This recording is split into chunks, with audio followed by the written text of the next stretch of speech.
with Ari and James. Monday through Friday, 8 to 11 a Eastern Time. Your home for all things Big 12. And away we go on a Thursday. Happiness is a choice. Thank you for choosing us with James Westling. I am Ari Temkin. So great to have you with us on this Thirsty Thursday. We continue our draft series, doing a deep dive into the prospects out of the Big 12 from Cincinnati and Kansas State. Also doing a deep dive into the tight end position, which is pretty deep from a Big 12 perspective.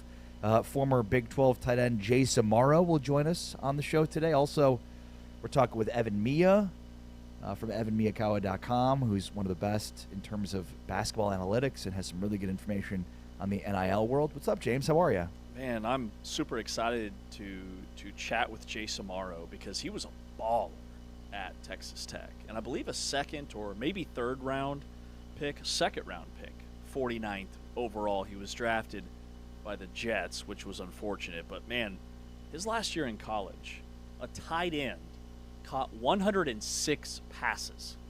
I mean, almost 10 a game. He had 1,300 yards. He had 7 touchdowns back in 2013. He was an All-American. He was a stud, and that was like the new era of athletic tight ends in the NFL, kind of the birth of Travis Kelce and Antonio Gates, and Amaro fit that build heading into the NFL. So super excited to chat with him. Yeah, there's been a lot this week, James. A lot of ink spilled, if you will, on the status of the transfer portal in college basketball. And so, I mean, just a really interesting looks sort of inside what's happening, the mechanisms, multiple pieces, including Evan Mia, who has some really interesting data on the transfer portal. CJ Moore from The Athletic did sort of a deep dive into all of the inner workings and mechanisms. And then, Rivals on 3, we referenced this a little bit yesterday on yesterday's show, but just some really interesting looks at how high school athletes now are in the future leveraging NIL. Just a really interesting look kind of behind the scenes, behind the curtain, if you will, at NIL. And, I think the analogy we sort of used and will continue to use is the plane, the plane's being built and they're working on it as it's being built, but they're flying it while it's being built. And I think in what we've learned from the portal market is like the plane's being built and then everybody's trying to figure out like how to upgrade their seats while the plane's being built. Yeah, it's well said. And Evan Miyakawa is the best at tracking this. I had a very uncomfortable, awkward moment with him at the Final Four. Oh. Because he seemed pretty excited to see me, which nobody's ever excited to see me. True. You were like looking behind you. Definitely did one of those. You know who I am? But then also, every time we talk with Evan, I've never met him in person. We only see him from the neck up. And so it took me a moment to realize who I was speaking to. Were you just looking at him from the neck down? I had to kind of like do one of these to check his credential. I thought, this guy looks really familiar. And I think he knew, which is what made it so uncomfortable. He knew about the first 20 seconds. I had no idea who I was speaking with. But we got it all figured out. And then I was, brought my signature move, uber complimentary of his work. Because he truly is the best. And I told him that in person. So despite you not recognizing or knowing who he was, you had to bathe him in compliments. I pivoted quickly. I feel like that's one of my superpowers, is being able to identify people I haven't met in person based on their face and face alone. Yeah. Good at reading faces. You apparently are not. You're sort of ditzy. Does that make sense to you? Ditzy? We'll unpack that at a later date. What does that even mean? I don't know. You tell me. Has to be some form of evidence for you to make such an outlandish claim that I'm very put off by. Well, that you just gave me the evidence. Well, I'm also trying to figure out what we can rent out during the World Cup. Oh. Because the World Cup is going to be nutty. And you brought this up earlier during the week. Like, bro, check out some of these Airbnb prices. We should rent out our houses and just kind of shack up under one roof. You take all the proceeds, of course. So I'm thinking, like, backyard. We've got a nice trampoline. Might rent out the fridge. I don't want people indoors, but the backyard, BYOT, bring your own tent, is going to be on the market. That, or we could sort of separately rent out our own houses and then maybe go to the Dominican Republic for a month. I hear Punta Cana's lovely this time of year. Boy, is it ever. I like it. So now, you got to pay for the vacation, and then maybe that's offset by the Airbnb price. So you kind of have to do the math on that. But yeah, no, there's an opportunity here. Entry-level Airbnbs are going for over $300 a night. So, I mean, where does that put your house? You rent that out, I don't know. You rent that out for a month, and you're making like $9K. Yeah. Problem is you come back, and house is trashed. So what you have to pay in your mortgage, and then repayment, in bills to have somebody come and mess with the dishwasher, to have Sergey come and mess with the dishwasher again. I've never had any interest in tapping into the Airbnb market. I don't know how people do it. And every time we stay at an Airbnb, something always comes up. Yeah. We have to contact the owner. Right. So to be in their seat, Totally. I always feel bad about it. Then I think, well, this is what they signed up for. Right. It's just never been my thing. No, you're totally right. It's the most unattractive. Like, as much as I joke about it, like, a huge opportunity, it's no way. Mm-hmm. No way. Like, I thought about long time ago getting in the rental market, and I was going to move and thought about renting out my previous home, and there's a lot of benefits from that. But it's also a lot of work. Yeah. It is a ton of work. All these, like, gurus, these real estate gurus on YouTube and TikTok, like, they're burying the lead with just how difficult it is and how much time. No. You just sit back and collect money. Exactly. That's all you do. It's passive income, guys. It's passive income. There's nothing passive about it. And you can certainly hire, like, companies that come in and manage the whole thing. Right. Then now you're basically offsetting the majority of your passive income in that situation. Totally. Yeah. My sister and her CIA boyfriend, they just moved. They still have a home back in Portland, and the market's not good right now. So they're trying to figure out what to do with it, and they were considering renting and going through the property management thing and all of that, but they, like, basically break even, and they live not even within driving distance anymore. So it's a no-go. It's a no-go for me all the way around. Well, and even in the break even, I mean, at least at that point, you're adding equity to your home, and not having to pay for it or manage it. But yeah, I mean, it's like at some point you might want to make some money. Yeah, making money's good. Making money's good. Wish I could do more of it. Yeah. You and we should work on the passive income thing. I'm the brains behind the operation. You're the execution guy. Are you? Are you? Like, let's. Just don't ask to see like a profit. I look forward to losses this statement brainstorming session. Hit me with your ideas. Vending machines. Do you dabble in the stock market? I aspire to, yes, but not very well. Okay. I open up like the Robinhood app every couple of weeks and see that my stocks are not performing well, and then Yeah. I'm like, well, at some point they'll grow, and then I'll sell them. All they've done is just tank. Right. What about Bitcoin? Did you hit the Bitcoin? No. I rush? don't see. The problem is I don't pay enough attention to it. Yeah, I have a full-time job. I have kids, things to do. I'm not a day trader. I'm not a politician or a day trader. I'm not making a bunch of money off the stocks, Yeah, I'm not a big Bitcoin fan.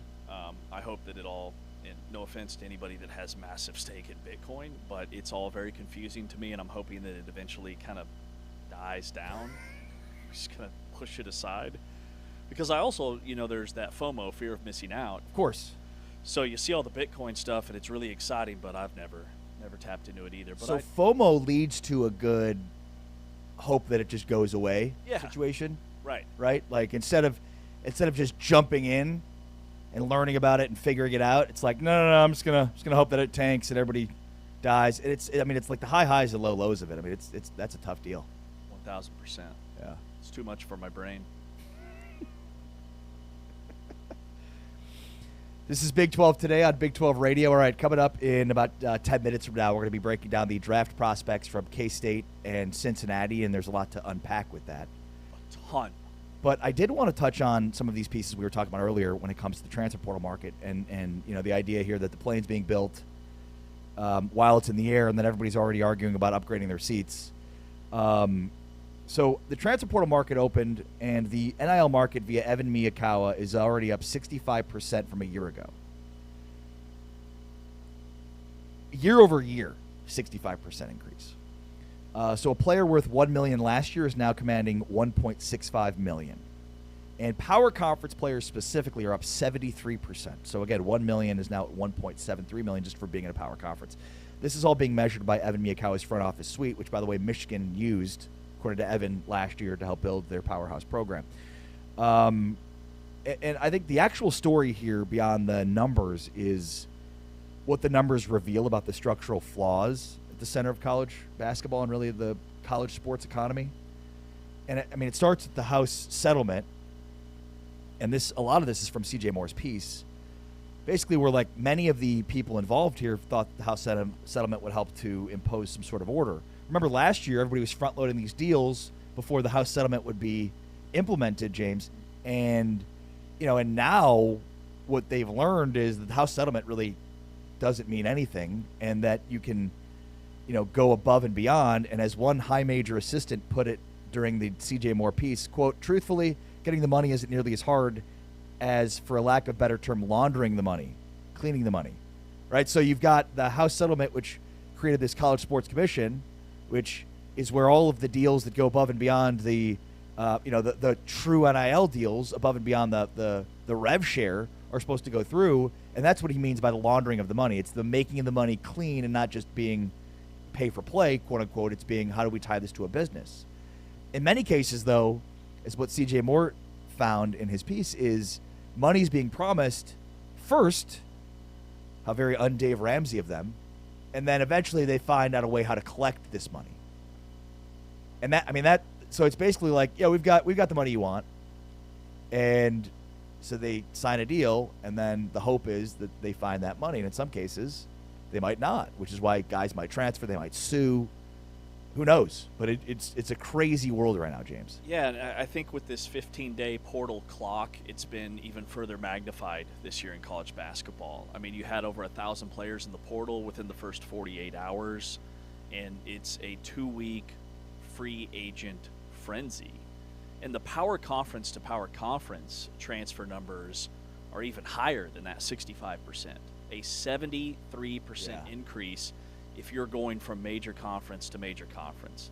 The price tag is just astronomical. And Brent Bloom, who we're going to get on the show in the coming weeks from Iowa State, who oversees their collective, went on a podcast and was very transparent about exactly what you're talking about with when you have guys that you've signed or guys that have come back that you don't think are coming back, and you've allotted X amount of dollars for those players to at least match what they did last year.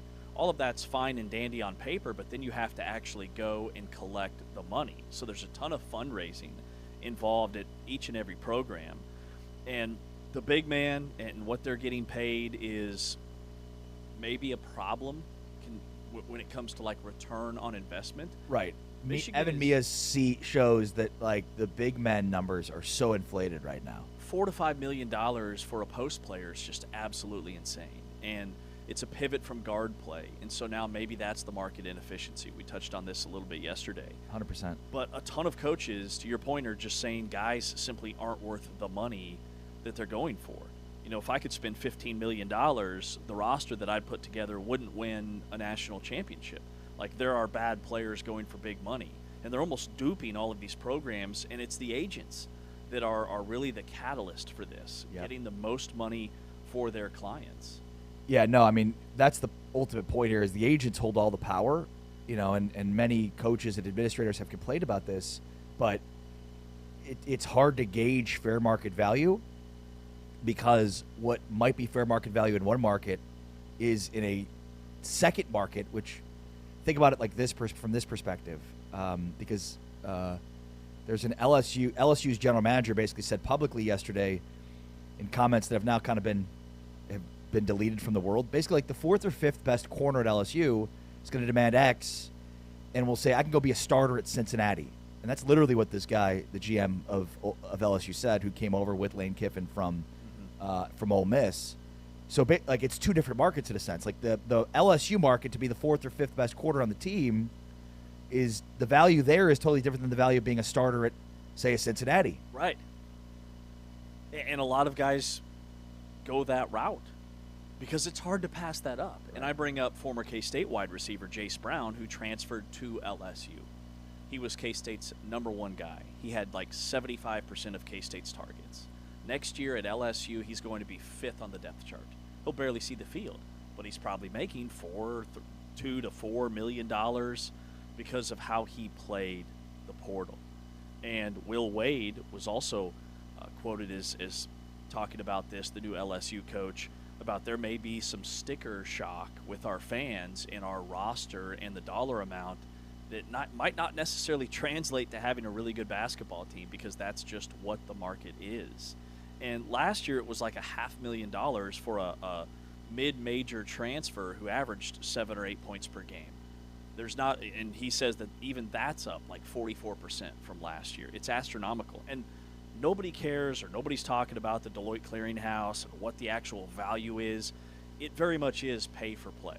Like it is professional sports. What is Flory Badunga doing for Joe Smith's car dealership in Louisville to earn $5 million? Right? Like it's not a story. Well, and he's coming here to play basketball. And in CJ Moore's piece, he basically brings up how the CSC is trying not to get sued. So, like in many cases where deals don't go through, they're asking for more paperwork. And in some cases, like these administrations, these schools are drowned in paperwork. So, like either the deals just die because they can't handle the paperwork, or the paperwork gets turned in and those deals go from looking illegitimate to legitimate. It's a really interesting house of cards to a degree.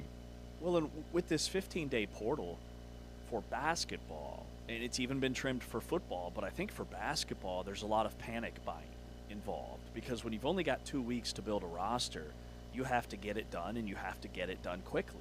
And when you're trying to bring in 10 to a dozen new players in a 15-day window, that's like a due-to-day almost. So I think panic buying is another aspect of it that yes. is maybe a negative in terms of shrinking the window that has probably helped magnify and skyrocket these prices.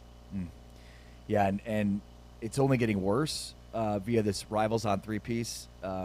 Prospects from the 2027-2028 recruiting class. One recruit at a position with a $300,000 market value said, quote, "I believe I'm worth $1 million a year easily."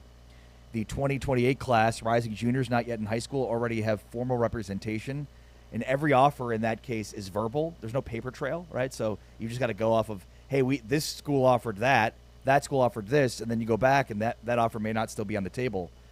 The kids are kind of learning the game faster than the adults who invented it, which, of course, is sort of the pattern of life. But it all goes back to this thing we've been talking about before, which is how does the NFL, the NBA adjust? Because, like, both sports built their empires on the hunger of the athletes, of aspiring to get to that level to earn and cash in. But if you've already done that, you have the same fire that burns to continue to get better. Some guys do, but there are a lot of guys that, like, they become free agents in the NFL or the NBA. They get paid. Yep. They're not as motivated anymore. Yep. Happens all the time. And what will the long-term ramifications be of the NIL era 6, 7, 8, 10 years down the road, when you have high school athletes that are already demanding millions of dollars to sign out of high school? We all know that 7th or 8th grade teammate that was bigger, stronger, and faster than everybody else, and everybody told them they were the greatest thing on earth. And then they got to college or late high school, and everybody else caught up with them physically, and they got on a level playing field, and they couldn't handle it mentally. They didn't have the work ethic. It's just going to be further magnified by these kids that are demanding millions of dollars because they've been told since they were in the 6th grade that they're the next Randy Moss. I mean, think about incoming freshmen used to have to prove themselves to play. Like, that was what they had, a hunger to prove themselves as freshmen to get on the field. And now it's like, you better play me because I'm sitting on $2 million. Or I'm going to leave. Yeah. Or I'm going elsewhere to go somewhere where they will pay me. And that's where, the truth of the matter is, this isn't even really financial. It's cultural. This is a significant cultural shift. And look, people have been talking through this, this is a fear that's happening that could be happening. It's already happening. There's a significant cultural shift that's happening where, the kids at a younger age, at high school, are thinking about this stuff. By the time they get to college, they're already veterans in that. And again, whereas when they came in as freshmen trying to prove themselves, now you have a situation where if you're a freshman, it's like, I might not even play in every game. I may rest. I may take some time off. Or in football, It's play me now, move me up the depth chart over a guy that may have been here for 3 or 4 years and trying to earn his keep, or I'm out. I'm out the door. The really hard workers are going to be the new diamonds in the rough. Yeah. And guys that are difficult to find. There's not going to be a bunch of Jacob Rodriguez's walking through the door. And so to find those guys that have the skill set and have the determination in the weight room, in the film room, on the field, those are going to be the new 3-star recruits that develop and become stars. Those are going to be the new Tom Brady's, if you will, and they're going to be fewer and fewer of them on the market. Well, and on the way next, we're going to hit on a lot of those guys because Cincinnati and K-State's got some guys that were extremely under-recruited that are going to hear their names called next week during the NFL Draft. From Saturdays to Sundays, Big 12, the NFL Draft. We're taking a look at Cincinnati and K-State prospects next. With James Westling, I'm Ari Tepkin. This is Big 12 Today, presented by Modelo. Heard on TuneIn, watched on Big 12 Studios. Ball is out. That whole thing just exploded. And Romello Height recovers it. First down. Jackson run down from behind. Romello Height is another one. Call it the dog position. Well, he is a dog. Here comes Height. Romello Height breaks it down. Ball is free. It's a scoop and score for Curry. Talk about prime-time players, make prime-time plays. First down with Bruin in motion. Daniels, Height is behind him, and he smoked him. And look at the speed of which he gets to the quarterback. You have no chance. Back in Texas. Look out here. You wanted them to be aggressive, but there's only so much you can do, and Romello Height is knocking on your door.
Big 12 Radio, Big 12 Today, heard on TuneIn, watched on Big 12 Studios. We are presented by our friends at Modelo. And this is our from Saturdays to Sundays, Big 12 in the NFL Draft, presented by Modelo. We're taking a look each and every day this week at a couple of teams in the Big 12, 2 to be exact, each day, plus position groups. Today we're focused on tight ends and Cincinnati and K-State. So Cincinnati, of course, has a tight end that's going to get drafted. We'll talk through those during the next 2 segments as we look at these prospects, do a deep dive. Let's start with Cincinnati.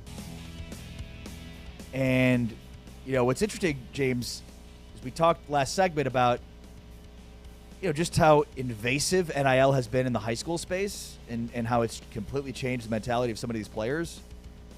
Today we're going to be talking about a lot of guys that dramatically outperformed high school expectations. Guys that were not going to be highly recruited, that were not highly recruited, that were not going to be getting money in the NIL world. And you start with Jake Golday, the former 0-star recruit who started at Central Arkansas and has become one of the top linebacking prospects in this class. I mean, of all of the Cincinnati Bearcats that are draft eligible and hoping to hear their name called, Golday may be the best. And the guy that deserves a tremendous amount of credit for finding Jake Golday is Central Arkansas coach Nate Brown. Conway, Arkansas. And I remember when they recruited him, I had called a couple of Central Arkansas games that season, and he was like a backup defensive end. And we're talking about his defense, and he said, hey, this Jake Golday kid is a freak, and he's going to be a future pro. He was playing defensive end. He wasn't even a linebacker back then. He was real thin and wiry. From Arlington, Tennessee, unranked recruit out of a small school, a dual sport athlete. He was a power forward in basketball. He had a sky-high GPA, like a really smart kid, and had all the measurables. So he goes from 190 pounds to 240 and became one of the best linebackers in the country. And I think he's going to be a steal. The consensus rake from like Field Yates at ESPN, they have him at number 46 overall, so he's probably a second or third round pick. But he tore his meniscus his first year at Central Arkansas, really hit the weight room, and then had that 2025 breakout season. He was on Bruce Feldman's Freaks list, so you know that all the numbers are there. He had a really nice split and 40 time at the combine. He's a dude. And just real quick, I am concerned about Cincinnati for this upcoming season because they have so many guys that are going to be drafted. They lose their quarterback, Brendan Sorsby, to Texas Tech. That was a 7-5 football team that is losing a ton of talent to the NFL. Great point. Golday still refined in some areas, but I mean, 104 career tackles, 3.5 sacks back in this past year, 2025. And you mentioned from Arlington, Tennessee. You know who his high school teammate was? Kenneth Walker. Nice. High school teammate of Jake Golday. I think he's a guy, especially from a 0-star from Central Arkansas. He projects immediately as a contributor on special teams, which, look, late in the draft, ultimately that's what teams are looking for. They're looking for guys that can immediately contribute at special teams and then work in at linebacker. I think he's got to become more refined, but the size and the speed and that skill set, he's only getting better, and I think this is a guy that could be an absolute steal in the draft. It's a pretty amazing story, especially when you think about all the programs that were there on Friday nights to watch Kenneth Walker, and Jake Golday is just a total afterthought. Yep. All right, Dante Corleone. I mean, this is a guy that's been a huge name in the Big 12 for years now. I mean, he's been a force since 2022. Now, his 2025 wasn't great statistically. And, of course, the blood clots are going to be a huge talking point. Now, he does take the medicine, which he talked us through. He has to take at least 24 hours before every game. As long as he does that, he's going to be fine. But, man, there are some really good things to like about him, and then there's some things that may ultimately take him off some teams' draft boards, including the blood clots. But, I mean, you've heard the term low man wins in football. Well, that's Dante Corleone. He's just never knocked off balance.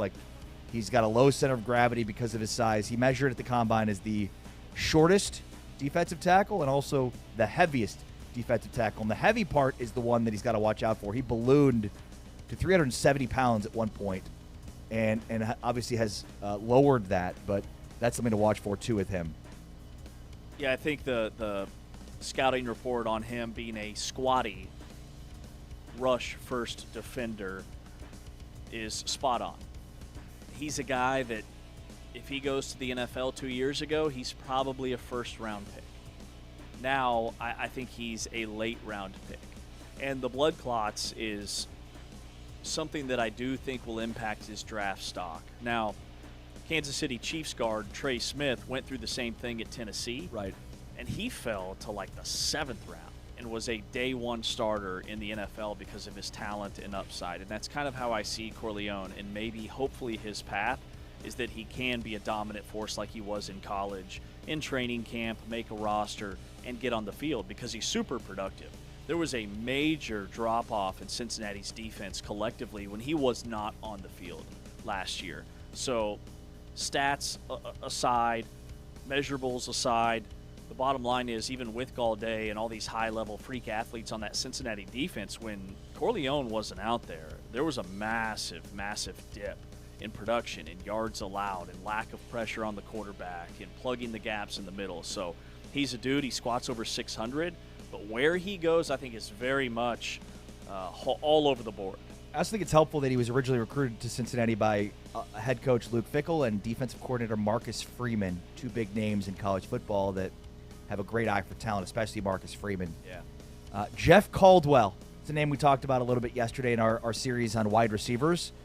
But certainly a stock riser because of what he did at the Combine. 6'5", ran the 4.3, 140. Tallest receiver at the Combine and the second fastest. So definitely a guy that broke out in the Combine. And another guy that was an FCS to FBS project. The craziest thing I read about him, and this is from Dane Brugler, the Beast, he grew from 5'8" to 6'5" between his junior and senior seasons in high school. Mm-hmm.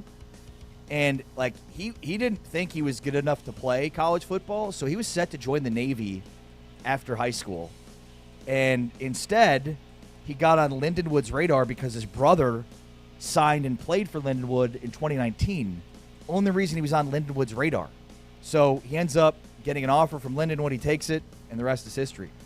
Well, when you're 5'8", you rely on your quickness and your foot speed. And then you grow to 6'5", and all of a sudden you still have that foot speed, and you also have much longer strides, which is why he ran a 4.3 140 at the Combine. Also had a 42-inch vertical. I mean, the guy could maybe play in the NBA if he doesn't want to play in the NFL because he is just an incredible athlete. He was a Walter Payton Award finalist when he was at Lindenwood, which is the Heisman for FCS players. He had over 1,000 yards. Transfers to Cincinnati and averaged 15 yards per catch, but he only caught 32 balls. So why didn't he catch more passes? Was that a product of the system that Cincinnati was running with? I mean, they have two wide receivers that are going to be drafted next week in Cyrus Allen and Caldwell. And a tight end. And a tight end. So it's kind of left me scratching my head in terms of why didn't they throw the ball more? Why weren't they more spread-based when you've got all this talent on the outside? Yeah, and I'll tell you the biggest thing that NFL teams are going to evaluate for the speed that he has. He only had one catch last year for 40-plus yards. One. So I that is certainly something that I think teams are going to look at and be like, was the scheme related or not? I think the catches too. A speed demon, great size, probably needs to get bigger and thicker, but certainly a guy that will get drafted. The other, as you mentioned, is Cyrus Allen, wide receiver slot, savvy route runner, natural separator. Not exactly a speed, a burner at his size, but a guy that I think, as we discussed yesterday at the wide receiver position, is really good at route running, precise in that, and creates separation because of that. Yeah, I think he's got a future as a slot receiver, maybe a special teams guy as well. He only had a 2% drop rate last season, but to your point, the Combine, or I'm sorry, at the Pro Day, ran a 4.47, and again, sometimes those numbers are a little bit inflated at the Pro Day when the schools are hosting, but he did absolutely torch guys at the Senior Bowl. There's a lot of high-level NFL defensive backs on the field, and they couldn't stop him. He's very elusive as a route runner. So, he's a guy that, again, was a really high high school recruit, was a 4-star guy, is a slot receiver, so I think he's probably a 4th, 5th round, maybe 6th round pick, somewhere in there, but he's, again, another Cincinnati receiver that's going to get drafted, and for good reason. All right, we'll touch on Joe Royer coming up in the next segment as we break down tight ends, but let's talk about Kansas State, and my favorite prospect of the day, we're going to be talking about Sam Hecht, the center. He went to the Combine, Senior Bowl, and led an O-line that ranked 10th nationally in sacks allowed. Had 0 penalties in 12 games last year. Former walk-on. So, again, another guy that wasn't highly recruited. Only reason he was able to get a walk-on status at K-State was because Chris Kleiman and Connor Riley recruited and coached his older brother Ben at North Dakota State. So got an opportunity with Kleiman and Connor Riley at K-State just due to his brother. Was a walk-on, worked his way up the depth chart from guard and then center. He started every game the last 2 seasons, 0 sacks, and 0 penalties committed as a senior. It's incredible. And when he got recruited to Kansas State, they saw him as a project, but a tremendous upside as maybe the next Dalton Reisner, who was also only like a 2 or a 3-star recruit out of high school, a small town in Colorado. Sam Hecht is from a small town just outside of Kansas City, kind of sandwiched between Kansas City and Lawrence, and he also played multiple positions, so he's very versatile. He didn't start his K-State career as a center. He started as a guard. He even played some tackle, 6'4", 303. He's got a very high floor. He's projected to be a plug-and-play starter in the NFL, and kind of continues this pipeline of K-State offensive linemen that continue to get drafted. There's some guys that get drafted in the late rounds that K-State fans will be like, well, he wasn't like our best offensive lineman, and they still get drafted.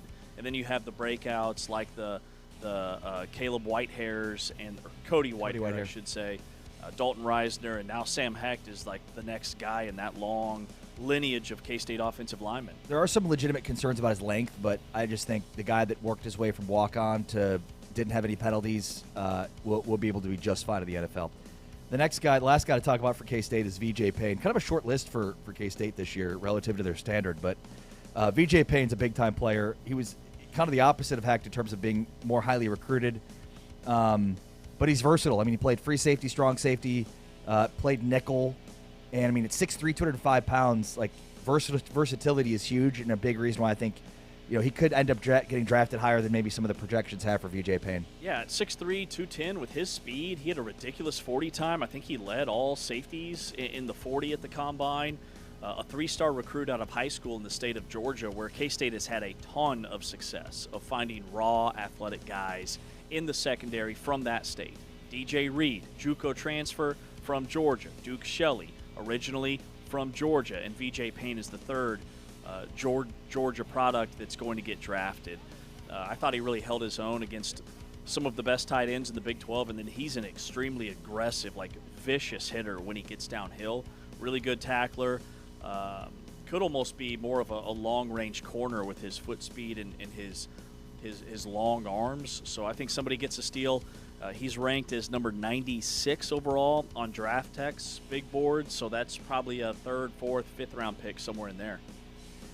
With James Wesley, I'm Ari Tepkin. That's a look at K-State and Cincinnati prospects. Coming up next, we'll take a deep dive into the tight end position, which has some really intriguing names, especially at the top. A lot of good depth at the tight end position, but what does it look like at the top? We'll break that down for you next. With James, I'm Ari. It's Big 12 Today. This is our From Saturdays to Sundays Big 12 Draft Prospects Look Ahead. That's next. It's Big 12 Today on Big 12 Radio, presented by Modelo. Heard on TuneIn, watched on Big 12 Studios. Here comes the TCU pressure deal. Picked off! That will do it! Nandy Obi-Izor seals the rivalry win for the Horned Frogs. And first and goal, 8 seconds to go. That's knocked up. That's picked off.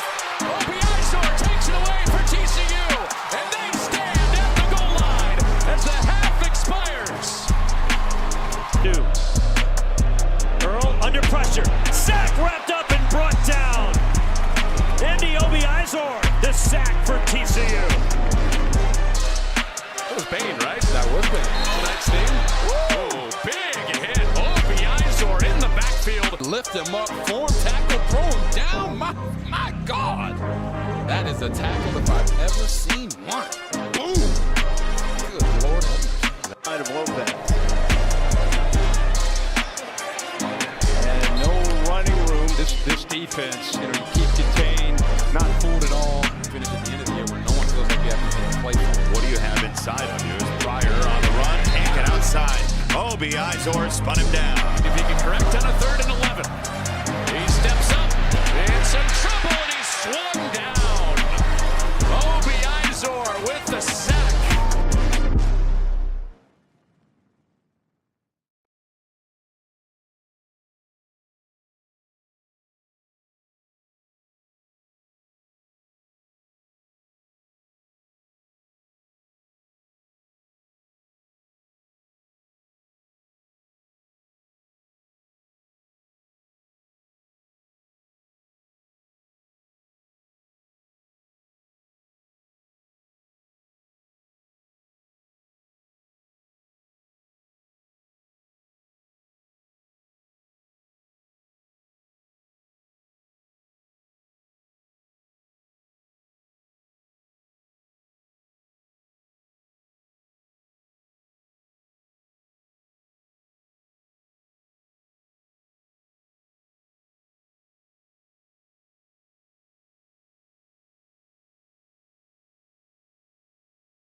Big 12 Radio, Big 12 Today, heard on TuneIn, watched on Big 12 Studios. We are a week away from the first round of the National Football League draft. Next Thursday night, the first round. Who will hear their name called? Former Big 12 players, many of them will. Certainly probably not at tight end, though, but a lot will hear their name called at the tight end position out of the Big 12 during the 3 days of the draft. And this is our from Saturdays to Sundays Big 12 and the NFL Draft series presented by Modelo, and we're taking a look at both schools draft prospects in each position group, so kind of double dipping on each of these players, giving you our sense of all of them over the course of the next week. The position we're looking at today is tight end, which has a lot of depth, but you wonder who's at the top of it from a best tight end available. And a guy that's really shooting up draft boards is Dallin Bentley, the tight end from Utah. Do you realize he had only 1 catch in high school? Wow. And 3 at Utah entering the 2025 season? Well, he made up for lost time his senior season in Utah because he was a big-time target. I believe he was the most targeted receiver on Utah. But basically, Dallin Bentley made his varsity roster at high school as a sophomore. This via Dane Brugler's The Beast from The Athletic. He was only 5 feet 8 inches tall, 140 pounds without much speed. So he didn't see the field much. Then before his senior season, he had a major growth spurt up to 6'4", from 5'8", 140 to 6'4", 255. So he was expected to be a huge weapon in 2018 as a senior at Taylorsville High School. But on the first play of the season opener, Bentley broke his tibia and fibula on a 40-yard reception, which ended his season high school career. 1 career high school reception! But he exploded in a big way this past season for Utah. And I think that's why his measurables and the potential growth that he could show in the league is why he's shooting up draft boards right now. Man, what a story. Served an LDS mission out of high school. Well, then he had a cousin that talked him into walking on at Snow Junior College. He had never played tight end before. He adds a bunch of weight. He grows. Great highlight on Big 12 Studios of him catching a fake punt that went for a first down. Mostly a blocker initially, which I think is really good for him because it shows his versatility as a blocker in the NFL. And then, like you said, a breakout year this past year, had 48 grabs, 6 touchdowns, over 600 yards. He was a John Mackey Award semifinalist, 3rd team All-Big 12. Bucky Brooks has him ranked as the 3rd best tight end in the class because he measured really well at the combine, like almost identical to the Packers starting tight end Tucker Kraft, who kind of had a breakout season. So these diamonds in the rough, like stories like this is why I love the draft. Guys that caught 1 pass in high school could be as high as a 4th or a 5th round pick in the NFL draft, and I think he'll make a roster. Well, and think about it like this. Heading into this next season, we have no idea who this Dallin Bentley could be. Yes. I mean, he had 1 high school catch in high school and 3 in all his previous seasons at Utah. So, I mean, for a guy that did that and then breaks out the way that he did, how many receptions did you say he had? He had 48 catches this past year. And he became a zone monster. I mean, he's a guy that just settles in underneath, understands, where to find the wrinkles in the zone, and then I think the combination of that and then his ability as, to find hidden yardage, he's really tough to bring down. I think that's why he's ascending, because he's got the profile of a guy that can block immediately, has the instincts to block, an inline tight end, but then also the ability to settle into the zone and then get extra hidden yardage because of his ability after the catch. And Kansas has a similar guy in terms of frame, measurables, story, who's transferring to KU from Old Dominion, who I had ranked in my top 5 tight ends. He only had like 8 catches last year, but again, he's barely played tight end, and he's a freak athlete. But to your point, this is a really deep tight end room for the Big 12. Like, you look at all the prospects, and we touched on Michael Trigg quite a bit yesterday, an absolute freak. Shattered records at the combine with his measurables, had that sick highlight reel catch against Kansas State, that breakout game when he had 155 yards. I kind of think he could be a 2nd or 3rd round pick in the draft, because I think somebody's going to fall in love with his potential. And to have the production that he had and still feel like he hasn't reached his full potential, I think helps him a ton. Yeah, I mean, Trigg, he started at USC, transferred to Ole Miss along with Jackson Dart. He left when Helton was fired from USC with Dart to go to Ole Miss. Really never found his place there. He then transfers to Baylor and becomes the first All-American tight end in Baylor history. I mean, he's built like a power forward, like we talked about. I mean, just athletically, size on a different level, huge hands, big catch radius. Definitely feels more like a catch-first tight end than more of a guy that's an inline blocker. But there's certainly a spot for him in the NFL, and I think somebody's going to fall in love, to your point, with those traits. Yeah.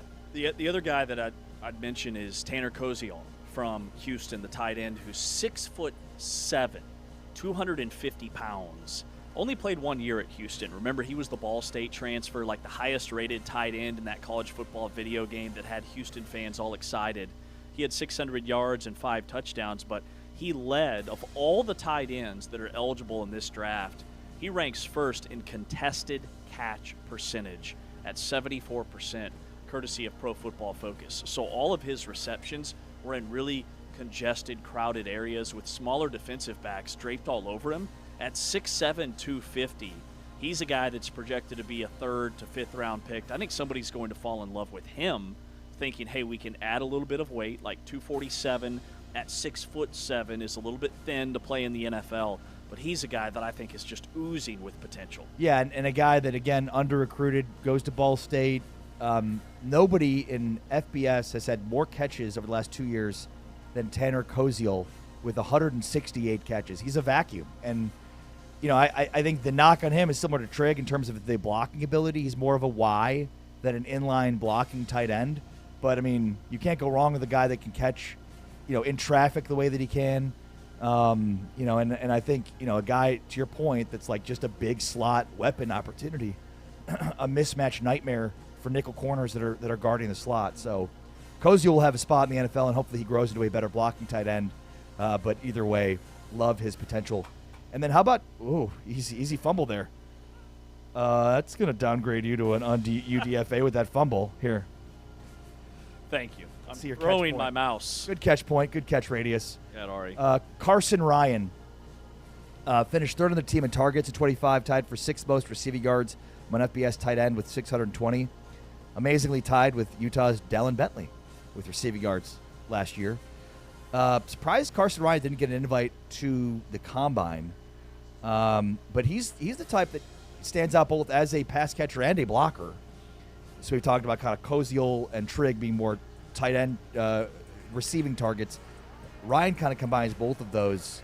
And again, another guy that understands how to sit in the middle of zones. You know, a guy that has a bunch of receiving yards at the tight end position usually is a guy that understands how to settle into zones and take advantage. And that's something certainly you're looking for as a tight end in the NFL. Yeah, he was super impressive at BYU's Pro Day.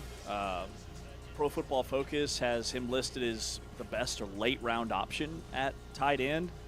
7.5 yards per catch, was first in this draft class among qualified tight ends. 11 forced missed tackles, was second among tight ends. So he's very elusive at 6'4", 250, has great feet, had a really good run blocking grade. So he's not just a receiver. I'm with you on being really surprised that he wasn't invited to the Combine. The last one for me is DJ Rogers. Just a 1-year starter at TCU, but kind of the rarity where he didn't transfer. A lot of these guys, like we talked about, Trigg is on his 3rd school, and many of these guys are on their 3rd schools. DJ Rogers has been at TCU the entire time, despite adapting to a bunch of different offensive schemes and changes over the years with different coordinators and coaches. But, you know, ascended to tight end 1 as a redshirt senior. Interesting backstory, was born and raised in Kingston, Jamaica. Played soccer and cricket growing up, that via Dane Brugler from The Athletic in his beast. His family then relocated to Seattle when he was 8. And eventually his family relocated to Texas, which is why he ended up going to TCU. He initially committed to Cal out of high school, but then during COVID basically decided to go to TCU instead. Really smart kid, a 2-time academic All-Big 12, and then graduated with a degree in criminal justice and also pursuing a master's degree in supply chain management. Really smart dude. Love his upside in the NFL. Yeah, love his story. A guy that came out of nowhere, kind of like Bentley this past season in the Big 12. Joe Royer from Cincinnati's another tight end that I know we just touched on Cincinnati and their prospects, but he set a school record for catches 2 years ago.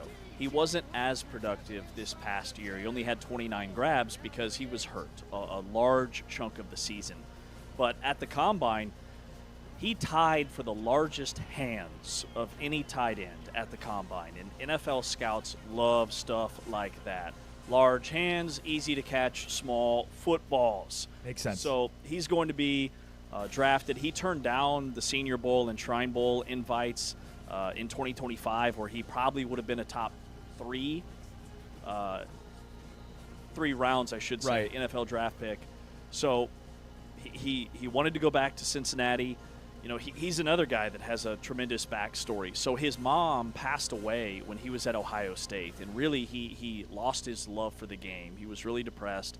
But Cincinnati's tight ends coach, Jordan Stepp, really stepped in and helped him save his football career and kind of revived him. And he was on the bench at Ohio State. He gets to Cincinnati. He blows up. His ceiling is probably a really just reliable number 2 tight end. That's the first word that comes to mind when I think of Royer, is he's just rock solid, reliable, which means he's got a place in the NFL. Yeah, well said. Shimon Mateer is a guy that's sort of surprised. He probably should have gone back to Arizona State. I believe he still had eligibility left, which is why I think maybe he made the wrong decision by going to the draft. But hopefully he gets drafted. I think much of what I've read about Mateer is, a UDFA grade. But I think he's got some of the physical traits they're looking for, but kind of raw. And I think the athleticism is there. It's just the rawness in terms of his inexperience as a tight end. Again, a guy that probably should have returned to Arizona State, but is in this draft. Yeah, he declared early because Mel Kiper Jr. is obsessed with him. Mel Kiper Jr. has him ranked as the 6th best tight end in this class. And he was productive, over 300 yards, 30-some catches. In 2024, he was kind of their number 1 guy when it came to the emergence of Sam Leavitt. But the thing that shows up on film for him is he's lined up in 4 very distinct alignment types: inline, wing, flex. He's been split out as a wide receiver. So he's a freak athlete, but why didn't he have more grabs in a system that really is tailored to that tight end position is the biggest question for me. All right, there's a look at tight ends in our series from Saturdays to Sundays, Big 12 and the NFL Draft. On the way next, let's talk tight ends with Jason Morrow, the former Texas Tech tight end and former second-round pick, New York Jets. Jason Morrow joins us next. This is Big 12 Today, presented by Modelo, heard on TuneIn, watched at Big 12 Studios. Touchdown, Trigg!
with Ari and James.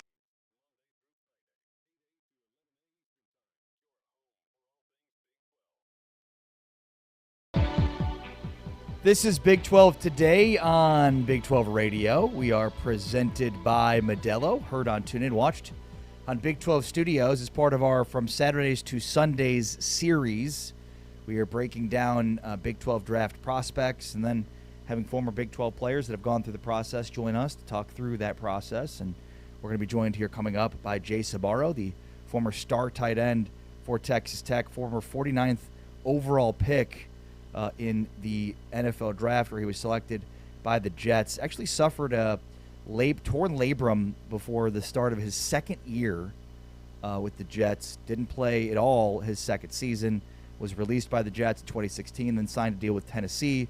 Played in 3 games, caught 3 passes for 59 yards, and then was cut by the Titans and would not appear in another NFL game. He did get a look from the Chiefs. He got drafted in the XFL draft in 2020, but didn't play a game in that league, and now runs the Catch-22 Foundation, which is something I want to talk with Jace about.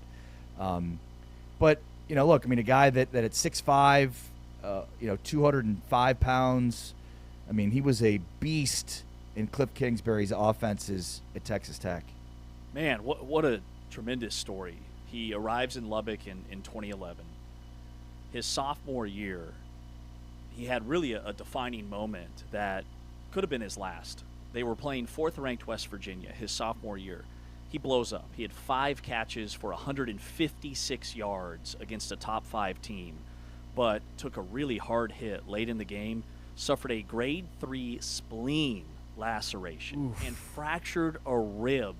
He had internal bleeding, 6.5 units of blood, bedridden for 3 weeks. That moment almost ended his career.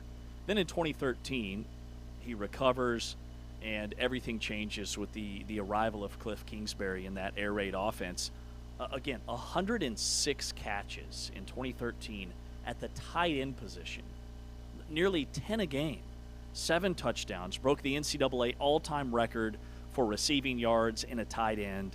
He was in the slot or out wide on like 80% of their plays, so not a traditional like NFL tight end set, which shows his versatility. He was a unanimous All-American. For me, like when I think about tight ends of that era, he's the first guy that comes to mind. He was an absolute stud. Yeah. All right, so we'll see if we can get Jace Amaro back. But some news just coming down in the transfer portal, and that is that former Utah big man Keanu Dawes is committed to Kansas. Wow. Everybody's waiting for Bill Self to finally strike, and it looks like he has. The 6'9" junior averaged 12.5 points, 8.5 rebounds, and 2 assists per game this season, according to Brandon Greer of Equity Sports, who's his agent. He will still test the NBA draft waters, but he's committed to Kansas. And this on the heels of the news yesterday that Rob Wright is going back to BYU. Well, that's a massive get for KU.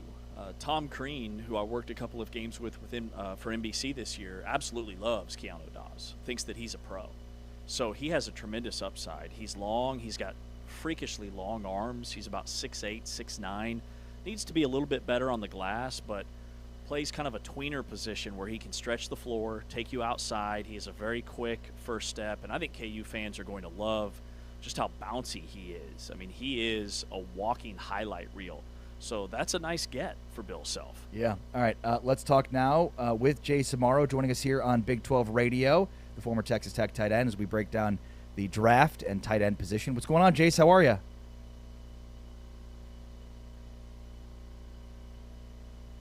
You there, Jace? Looks frozen. Got it. I think Jace is frozen in time. There he is. I think we're got back. Here. He's back. What's up, man? How are you? Yeah, there you go. Sorry, fellas, I'm having some. No worries. Pretty good. I'm having some first world problem. Yeah, looks like he's got some internet issues, perhaps. Hopefully, we can get reconnected with Jace. You there? Let's go audio if I can. Let me give you all. Just give me a call. Yeah, it's probably the best way to do it. All right, we'll have Jace rejoin us here in a moment with just audio. Sometimes that helps on the internet side of things. Real quickly on Dawes, 98th percentile in defensive rebounding, 65 percentile at field goal percentage at the rim. This is across all of Division I. 56.4% field goal percentage in the lane, and 31% in three-point range. Just compared to Bryson Tiller, Tiller was 66th percentile in defensive rebound rate, 65th% at field goals at the rim, 31% field goals in the lane, and 26% three-point percentage. That via Michael Swain from Fog.net. So really grades out better than Bryson Tiller in every category. Oh yeah, definitely. I mean, if you're looking at these guys side by side, it's Dawes is definitely the better player. So if that's kind of what the price point was for both guys, I'd rather have Dawes. 12.5 points, to your point, almost 9 rebounds per game. That defensive rebounding percentage, he was just rock solid on that end of the floor. And one of these guys that was very much overlooked for just how talented he is because of the season Utah had. Yeah. All right, Jason Morrow joining us here. Jace, you there? Yes, sir. I'm here. Sorry about that, fellas. Okay. No worries. Let's start with what you're doing now before we get your perspective on the tight end position, the draft, et cetera. The Catch-22 Foundation, tell us about that and what else you're doing and where you're living these days. Yeah, I'm just have been doing that for, the last few years now, and just handling that. I have a motorcycle shop in San Antonio. Nice. Now, custom-built shop, too, and just kind of doing some things that I guess weren't really allowed during football. So just exploring those venues and just kind of enjoying that for right now. So nice. So Tim Duncan also has like a custom body shop in San Antonio, right? He has a car custom shop, but he actually has wanted us to build him a custom, I'm not sure if you're familiar, but like a Ducati DeVille.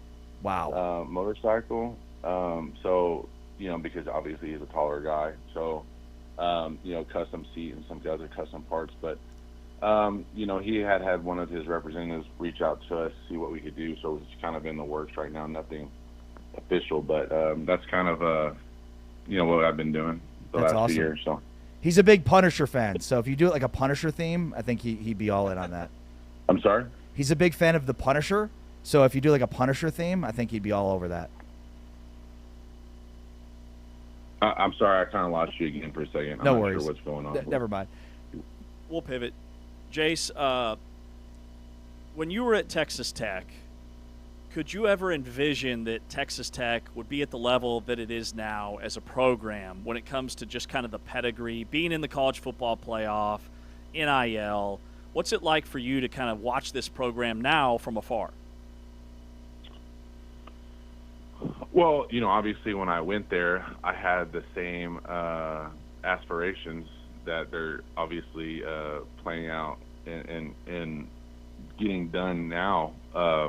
I went to Texas Tech, wanting to win the Big 12 championship, wanting to compete at those high levels of football. And, obviously you don't, me as a competitor going into a school, I never went into school just to go have fun. I obviously went to go play as well as we could and, win the Big 12 and see what happens. And, at the time, my freshman year, our freshman class, we had the number 1 class in Texas Tech history. I think it was like a top 10 or top 15 recruiting class at the time. We had some pretty good players go through there that made a lot of noise playing. Unfortunately, we didn't do exactly what we wanted to do. But now obviously the facilities are amazing. They have probably one of the nicer football facilities in the country, and it's a new ball game with how much NIL money can go into these programs, and but obviously that's a big factor on recruiting and getting guys there. But I think a lot of the players have bought in and they're believing in the program. Just kind of have to take the next steps and trying to really compete for the big prize. Yeah. A former teammate of current Arizona offensive coordinator Seth Dagey, and then played his senior season with ridiculous numbers, 106 receptions, 1,300 yards, 7 touchdowns with Davis Webb and Baker Mayfield at quarterback. As you kind of reflect on the draft process and what a lot of these guys are going through now, what advice would you give them? Well, I think just for a correction there, that was actually my junior season, so I actually came out After early. Yeah. Yeah, and so I think one thing, obviously too late now, but I think one of the biggest things was I got hurt my sophomore year. I only played 6 games my sophomore year.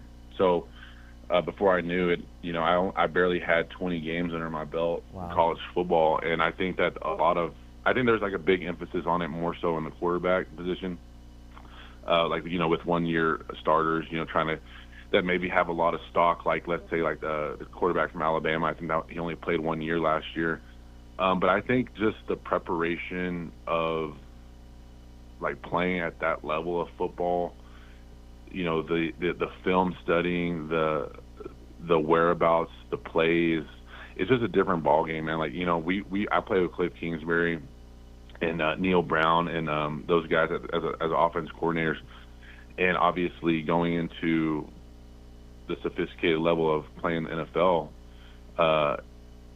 it's different because when you're playing so fast at Texas Tech and you're running 90 plays a game, your playbook is not going to be as in depth, right? And so when you go into the NFL and there's only 55 to 60 plays and the tempo is a lot slower and you're calling different plays for different setups and first down, second down, third down, and different yardage and all that, it just really kind of took me a little bit to get it going. And I think some advice would be, I think really going, if you really wanted to decide that you were going to be NFL ready, or if you were going to take that adventure and say, hey, you know what, I'm going to forego my senior year and I'm going to go into the draft. Really know that you need to be prepared because you really only have so many chances to make that noise, and if you don't, and it's tough because there's always going to be a next draft next year. There's always going to be new players coming up, and also another thing is knowing what teams are interested in you. I think that's become more of an emphasis. Like I think the quarterback from Oregon, kind of he didn't say this publicly, but I'm sure people mentioned it to him. With the Jets having the second pick, right, and he was supposed to go number 2. That's a big emphasis on being on a good program too, and that's huge. I think NFL, there's a lot of great players out there. There's a lot of players that do really well with great coaches. Unfortunately, for me, I got drafted by the New York Jets. My rookie year, we had the worst passing offense in the entire league. It didn't really matter who was at the receiver position or whatever position was. If you're formatting plays and not getting things done across the whole team, it's very hard to be successful, and it's going to bog you down as a player. So I really left because Texas Tech because Rob Gronkowski had got hurt the year before. I think Aaron Hernandez had got put in jail that summer too, or maybe the summer before. I couldn't remember what year it was. But there was a lot of emphasis on them drafting me, the Patriots, and obviously me playing with Tom Brady and a Hall of Fame quarterback plus Hall of Fame coach. Plus, I knew Danny Amendola. Obviously, hey, sounds pretty good to me. And unfortunately, that wasn't the case. I did as best I could with the Jets, but I'm a big believer that the NFL it produces and delivers its packages off of personnel on the NFL football, the players plus the coaches plus the GMs. It's a melting pot that's very hard to describe, and it's not like any other sport. You just depend on so many other players to be successful. So my advice would be do your due diligence because you don't get a choice on where you go. And obviously you can only do so much with that, but especially with more specifically offensive players, it matters a lot.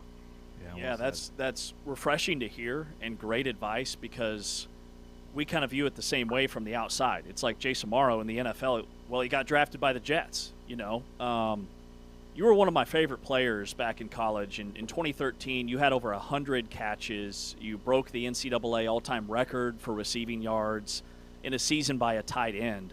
But you mentioned there a moment ago that sophomore year when you had that injury, and you can correct me and clean this up if I'm wrong, but a grade 3 spleen laceration, a fractured rib, you had internal bleeding, you were like bedridden for 3 weeks. Just take us through what happened there and how you bounced back to have such a successful career after that. Yeah, I'm. Going into my sophomore season, well, really going into my freshman year, I was at the time, I was the number one recruit Texas Tech has ever had, and obviously there was a lot of. I don't want to use the word pressure. Obviously, I just had a lot of. I knew I could play. I wanted to play. I wanted to play my whole freshman year. Unfortunately, I played limited time. Obviously because it takes time to learn. It takes time to get adapted to speed, to understand playbook, how the quarterback likes things, and also there was also good players that we had, and so it takes time to build the relationships and the confidence with the coaches and the quarterbacks that they get at the time, and Neil Brown, Sonny Cumbie, Tommy Tuberville, those guys, and it's just a developmental phase. And going into my sophomore year, there was a lot of emphasis on that, how they wanted to utilize me and use me, and I worked extremely hard my sophomore season to prepare for that and to be ready for that. And I was having a good year, going into, I think we were 4-1 going into that West Virginia game. We had lost to Oklahoma the week before. And I just remember Seth Dagey coming up to me that week of practice going into the West Virginia game and say, hey man, I'm sorry I didn't throw you the ball against OU, but you were getting open, and I'm gonna be feeding you this game. And it just kind of sparked me up a little bit. I told him, hey man, the first ball you throw me, I'm scoring touchdown because we're gonna beat these guys. And at the time they were, I think they were number 3 or 4 in the nation. Yep. Caught a pass, took it for almost 50 yards for a touchdown, opening score of the game, and at that point I was like, hey, let's get this thing rolling. And I think I had somewhere like 130 yards in the first half. And just right before halftime, he was just, trying to force, guys hot or whatever, he set there, he's trying to throw me the ball, and he throws me the ball over the middle on a little seam route. And they were in a cloud 3, and safety came down, went up for a ball in the air and had my left side exposed, and helmet just went right into me. And obviously I'm sure you can imagine how that felt. And so, I go into the locker room, and Tuberville's asking me, hey, can you still play? And the medical guys are still playing. And I said, yeah, just give me a second. I'm going to go into the restroom, and I was pissing blood. But, obviously at that time, you don't really like to disclose things, especially, when you're playing the number 14, you're up by, I think we were up by 28-7 or something like that at halftime. It's like, hey man, look, I'm going out there. I'm going to have to die before I sat out this game. And so, kept playing through the third quarter, the fourth quarter, and then all of a sudden, I caught a couple more passes, and I was like, hey, I ain't feeling good. And so they rushed me to the hospital, tell me, hey, you've lost 5 units of blood, and blood units are measured on pints, I believe. So I had lost, a significant amount of blood, and I was sitting in that, the hospital bed for, 3 weeks, like you had said. And so I just, obviously really upset because, hey, we just beat the number 4 team in the nation, and I wasn't there to obviously celebrate. And, I think the next week we beat TCU, which was a good game as well. And, we were rolling, and, I wish I could have been able to finish that year because we did have a good team that year. I think we, in reality, we probably should have done a little bit better than what we did. I think we finished 8-5. Probably could have finished somewhere between, finished the season 9-3, possibly with a 10-win season that year.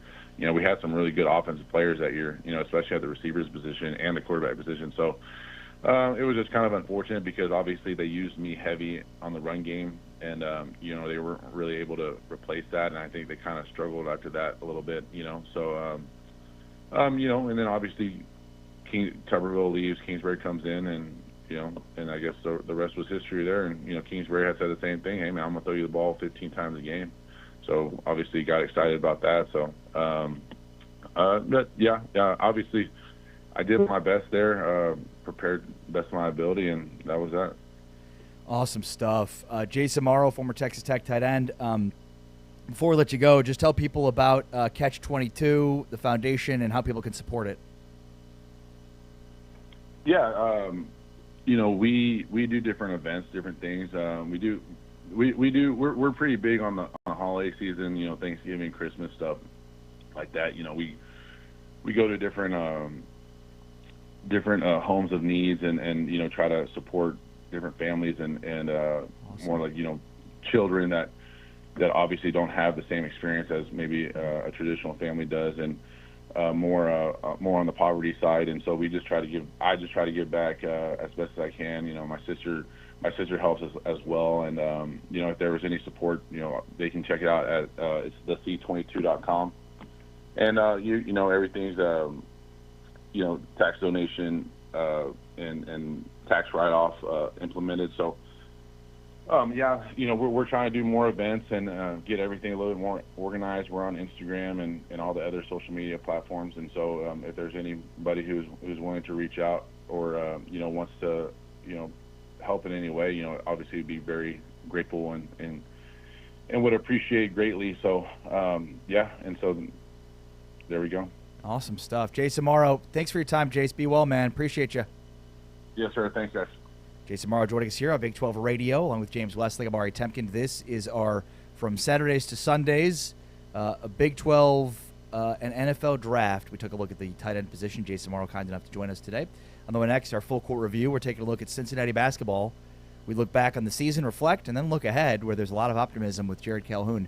That's next with James Wesley, Amari Temkin. It's Big 12 today on Big 12 Radio, presented by Modelo. Heard on TuneIn, watched on Big 12 Studios. How did he get that off? How does McAllister stay up and keep cruising? Unreal! Hoover, McAllister, can you believe it?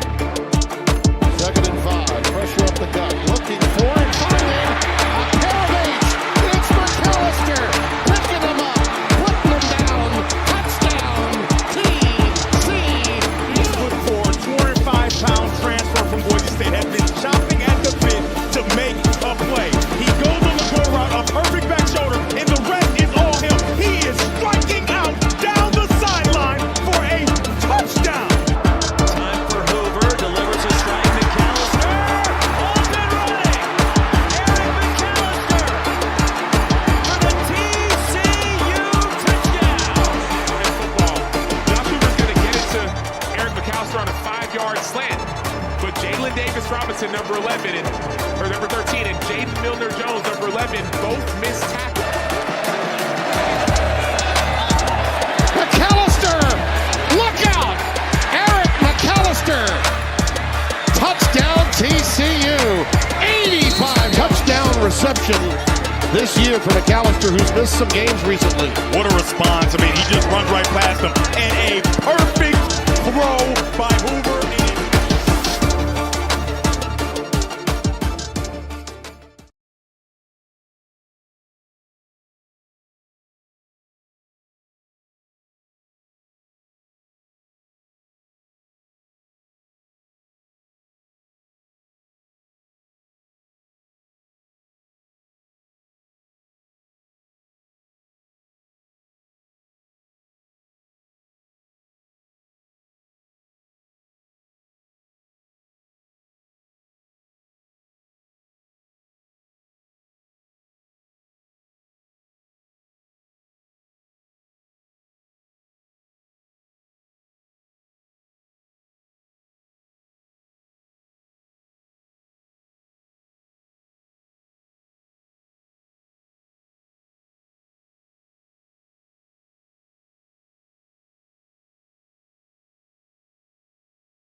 This is Big 12 Today, Big 12 Radio, along with James Westling, Amari Tepkin. Great to have you with us today and every day here on your home for the Big 12.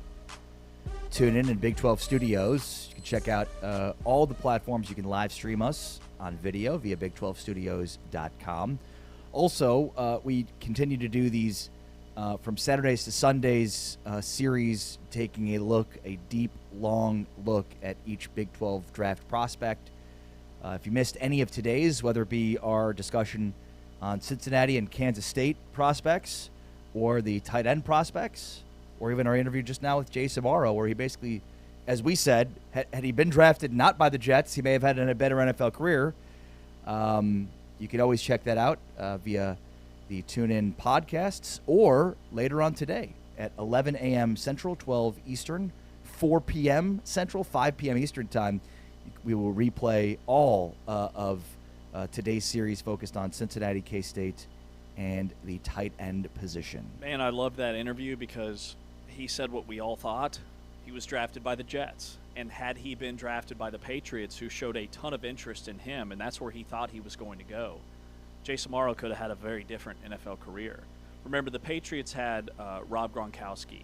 That was about the time that he blew up. But they also had another tight end, and they used a lot of 2 and 3 tight end sets. Remember he had a Polynesian Hawaiian named Michael Humawanani, who was the other tight end with Gronk, who I vaguely remember was on the field a ton in 2014, which would have been Jay Samaro's rookie year. The Patriots went 12-4 and won the Super Bowl. That was the year that they beat the Seahawks, and Jay Samaro was with the Jets. Full stop, that's all you have to say. He was drafted by the Jets. It's Big 12 Today, Big 12 Radio. All right. We've also spent time this week taking a look at each and every Big 12 program from basketball. Sort of a full court review, if you will, Modelo's Big 12 basketball team recaps. And Cincinnati is who we are discussing today, which sort of interesting as we work our way up from the bottom of the league to the top, that Cincinnati is here, especially as we talked about BYU yesterday, finishing 18-15, 9-9 in the Big 12. We thought they had a shot to be a NCAA tournament team because of just how furiously they played in February and March, but just not enough in order to get them over the hump and get them into the NCAA tournament field. But really a ridiculous season from the standpoint of just a 2-act season, if you will. There's the first act, which was a ridiculous disaster. I mean, it had fans showing up at Fifth Third Bank Arena with bags on their heads and heckling Wes Miller after games. They were 11-12 in February for the first time since February 2008. And then they went on to win seven of their final 10 games, including wins over Big 12 opponents, Kansas at Allen Fieldhouse and BYU.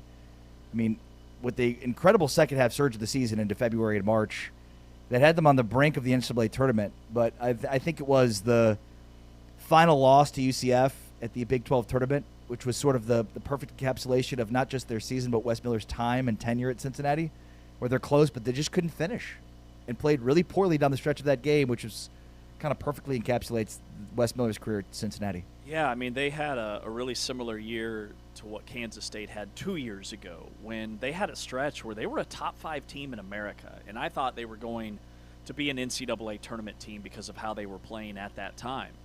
They tied for 7th in the Big 12 in the standings at 9-9 in league play, the best finish of the Wes Miller era, but it still wasn't enough to get them in the tournament. They had some gnarly non-conference losses, headlined by the Eastern Michigan loss. Jizzle James gets dismissed from the team, misses the first 10 games, and then returns in December, and it appeared they were turning it around. But Wes Miller's teams just could never get over the hump, and they were always held back by their lack of shooting. The offense has been a mess the last several years. Defensively, they were top 15 in the country, and Baba Miller was really good on the interior. Mustafa Cham was also an all-league post player, but the guard play, and their guards were talented. They just didn't have enough pure shooters. And Kirk Risa, who transferred in, I thought was going to be the guy that fixed all that. And he was bothered by injuries all year long and barely saw the floor. But they beat Iowa State. They go on the road and beat Kansas by 16. There were still some really high highs, and I believe could have been a really dangerous team had they been in the NCAA tournament. But now Wes Miller's off to Charlotte. Jizzle James has entered the portal. He's following Coach Miller to Charlotte. I think the players really liked Wes Miller. He just didn't quite do enough to keep his job another year. Yeah, well said. And look, I mean, it's like they were always like just short, and it felt like, oh man, next year they're going to have so much back, and they're going to be really, really good next year. Just kind of felt like it was always looking towards the next year with Wes Miller. And like Keyshawn Tillery, he emerged as a freshman, but again, like had they had Jizzle James all year with Tillery, like it was like next year Tillery would be really, like it was just always 1 year away. It felt like every single year.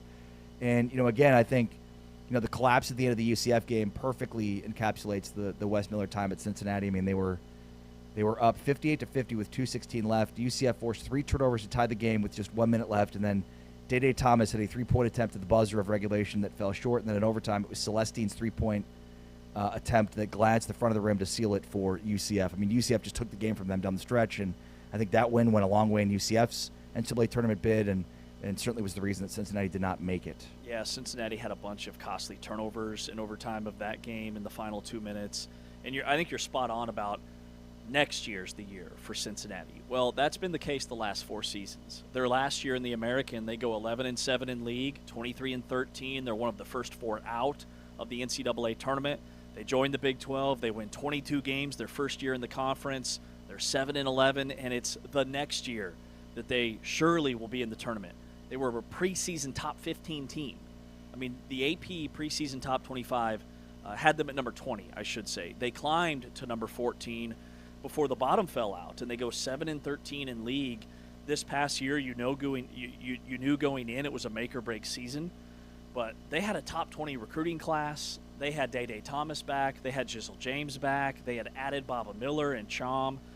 Dan Skilling's transferring out, I think, really left them kind of crippled at that 3 position. But 9-9 in the Big 12, when you're in year 5 of your tenure and you haven't made the tournament, Cincinnati has a rich basketball history. Jared Calhoun expects, the fans expect him to win right away. 52-14 in 2 seasons at Utah State, including 2 NCAA tournament appearances and the 2026 Mountain West Championship. And I love he cut his teeth under Huggy. He's a Cincinnati alum. Then he worked for Fairmont State, Youngstown State to Utah State. So I think just a development that translates well to a program that needs sort of a full cultural installation is not just a roster turnover. That to me stands out more than anything. A guy that has been a culture builder in multiple places, and he brings his entire staff from Utah State with him. And I think the biggest thing is some NIL firepower. There are reports, and we'll talk with Chad Brandel of Bearcat Journal coming up in about 5 minutes. But Cincinnati's budgeting around $10 million plus NIL budget for portal talent, which is a significant upgrade. I'm sure Wes Miller will look at that and be like, what? Where was that? Yeah. And they've already had some pretty good portal commitments. A lot of talent coming in, including Dre Gibbs-Lawhorn from UNLV, who averaged 21 points per game. So there are a lot of guys to like in this portal class incoming for Cincinnati and Jared Calhoun's first season. Yeah, I think the big thing with them this year is they're going to be so much better offensively. Now, defensively, Calhoun's teams built on that Bob Huggins DNA, I think, is underrated. They were rock solid at Utah State, really good at Youngstown State, but he's known as kind of this offensive mastermind. And Calhoun was very, very coveted himself in the coaching portal. Kansas State was rumored to have a deal done with Jared Calhoun. And then Cincinnati gets bounced from the Big 12 tournament. Wes Miller gets fired, and Calhoun says, hold on. Like, that's my number one, is Cincinnati. So it falls apart in Kansas State. They end up with Casey Alexander, who I also think is a tremendous hire. The Big 12 did really, really good across the board when it comes to coaching hires. I love Calhoun, and what he's done in the portal has been very selective. But Miles Colvin, a guy from Wake Forest who was a double-digit scorer, really good from 3 at almost 40%. Tejada, the big from Towson, was 18 points per game. He's a 3-level scorer who at 6'9" shot 89% from the free throw line. And then the UNLV transfer they're linked to that you noted also as well. I really like what he's doing so far in the portal. All right, let's talk about it with Chad Brandel of Bearcat Journal next. This is Big 12 Today on Big 12 Radio, presented by Modelo, heard on TuneIn, watched on Big 12 Studios.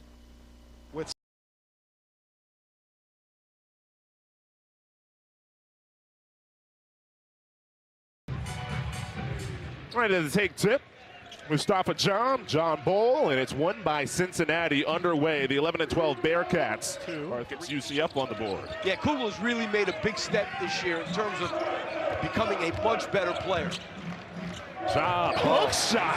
That was a tough angle to flick it in. A 6-point Cincinnati lead. And you know, this kid did have 30 against Arizona. And Day Thomas fades away and hits.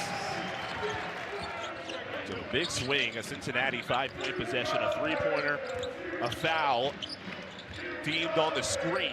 So another Cincinnati possession off of the make, and they got 2 free throws. Pride percentage.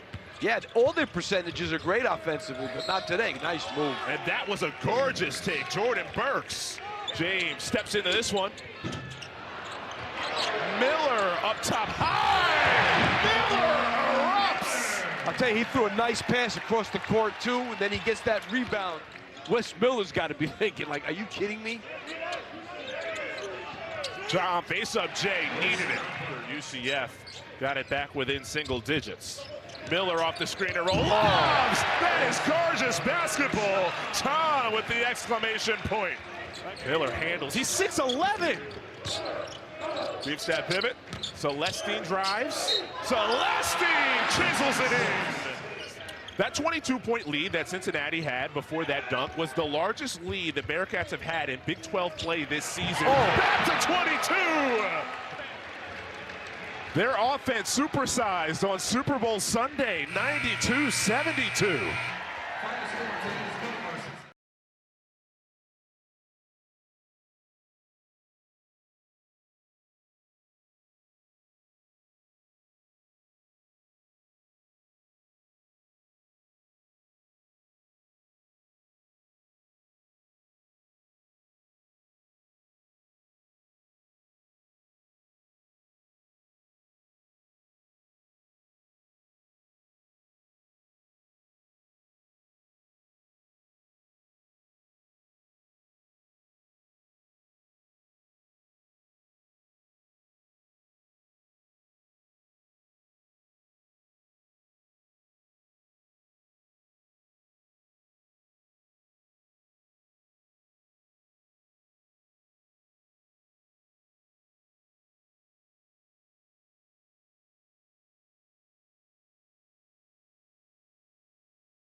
Big 12 Radio, presented by Modelo, heard on TuneIn, watched on Big 12 Studios, along with James Westling. I am Ari Temkin. We are presented by Modelo, and we're joined now by Chad Brendel of Bearcat Journal.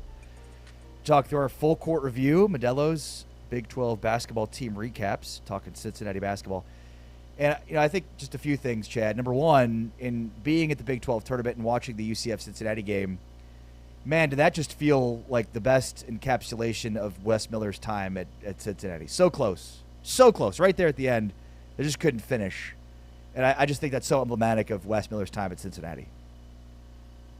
Exactly right. I mean, unfortunately, it felt like there were a bunch of those, in each of the 3 seasons in the Big 12 where you can look back and go, hey, if this one went the other way, we're having a much different conversation about Wes Miller. It's unfortunate because I thought Wes did a really good job bringing the program into the Big 12, not bottoming out like some programs have done, presenting a lot of stability. The floor was pretty high. Unfortunately, the ceiling was also pretty low, and 5 years of it, it's a tough business. And unfortunately, the results just fell short. Can you touch on Cincinnati budgeting a pretty large NIL pool for this transfer portal cycle when it comes to men's basketball, and how much of an uptick is this from what Wes Miller had financially? I mean, they try to keep these things as much under wraps as they can. Cincinnati had a healthy NIL last year. I mean, they were around $10 million last year. I think they'll be at or above that this year. It's funny because what people don't realize is this is a moving target. Like last year, Cincinnati, at this point in time, if you'd have asked, the answer would have been Cincinnati will be somewhere in that $7 to $8 million range. And then Mustafa Cham comes along, and then Baba Miller comes along, and coaches go out and they talk to donors and say, hey, I need a little bit more. We're not quite there yet. I need a little bit more. And then that number goes up and it goes up. So as long as you've got a healthy connection to your donor base, that number is going to be fluid. I think Cincinnati was in a good spot last year. I think they'll be in a good spot this year again. That's one of the nice things about Jared Calhoun coming in is that there are a lot of connections to Jared Calhoun and the Cincinnati program. So I don't think finding the money is going to be very difficult for Calhoun if he needs it. Before we talk more about Calhoun, this season was so bizarre from the standpoint of the bags on the heads and the heckling of Wes Miller. I guess just overall your thoughts on this season and Wes Miller's final in Cincinnati. The bags on the heads never happened. It was, an internet account that tried to stir some stuff up, but it never came to fruition. Thank you. But there was frustration, clearly. I mean, one of the reasons that, and I've talked about this a lot, one of the reasons Wes Miller wanted the Cincinnati job was because that basketball really means something at Cincinnati. It's not a school that, loves football, and basketball is kind of the in-between from the end of bowl season to get them to spring football practice. Cincinnati's got history. They've got a long, storied tradition in basketball, and it was something that he wanted. Well, there is a flip side to that. If you don't win enough, it's not going to be good enough for that fan base that expects success in basketball. Do I think some of it was unreasonable? I do, because I don't think Wes Miller had a bad program. I think Wes Miller had a program, like we talked about, that unfortunately just consistently fell a little bit short. But when that happens over a 5-year span, and now it's 7 years that Cincinnati hasn't been in the NCAA tournament, the fan base is starved for a winner. And unfortunately, there just wasn't enough winning that happened, and that created a rift between the head coach and the fan base. So for Calhoun, is it NCAA tournament in year one or bust? I've taken some flack for my belief on this. I think at a place like Cincinnati, it's always NCAA tournament or bust. Now, is there a little bit of wiggle room for a guy in year one? Sure. But if he doesn't make it, that same fan base that was upset with Wes Miller is going to start scratching their head and wondering if Jerry Calhoun's the guy. I mean, look, there's a pretty good chance we're going to be at 76 teams.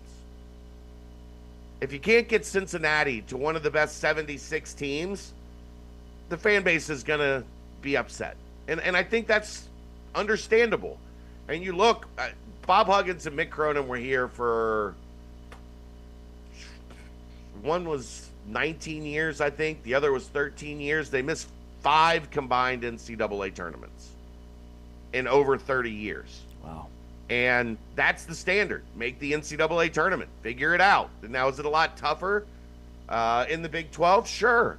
But that's the challenge that's ahead of you. You've got to navigate the waters and figure out a way to get into the NCAA tournament. And I don't think that goes away because you have a first-year head coach. Like I said, I do think they'll be a little more forgiving if it doesn't happen right away in year one.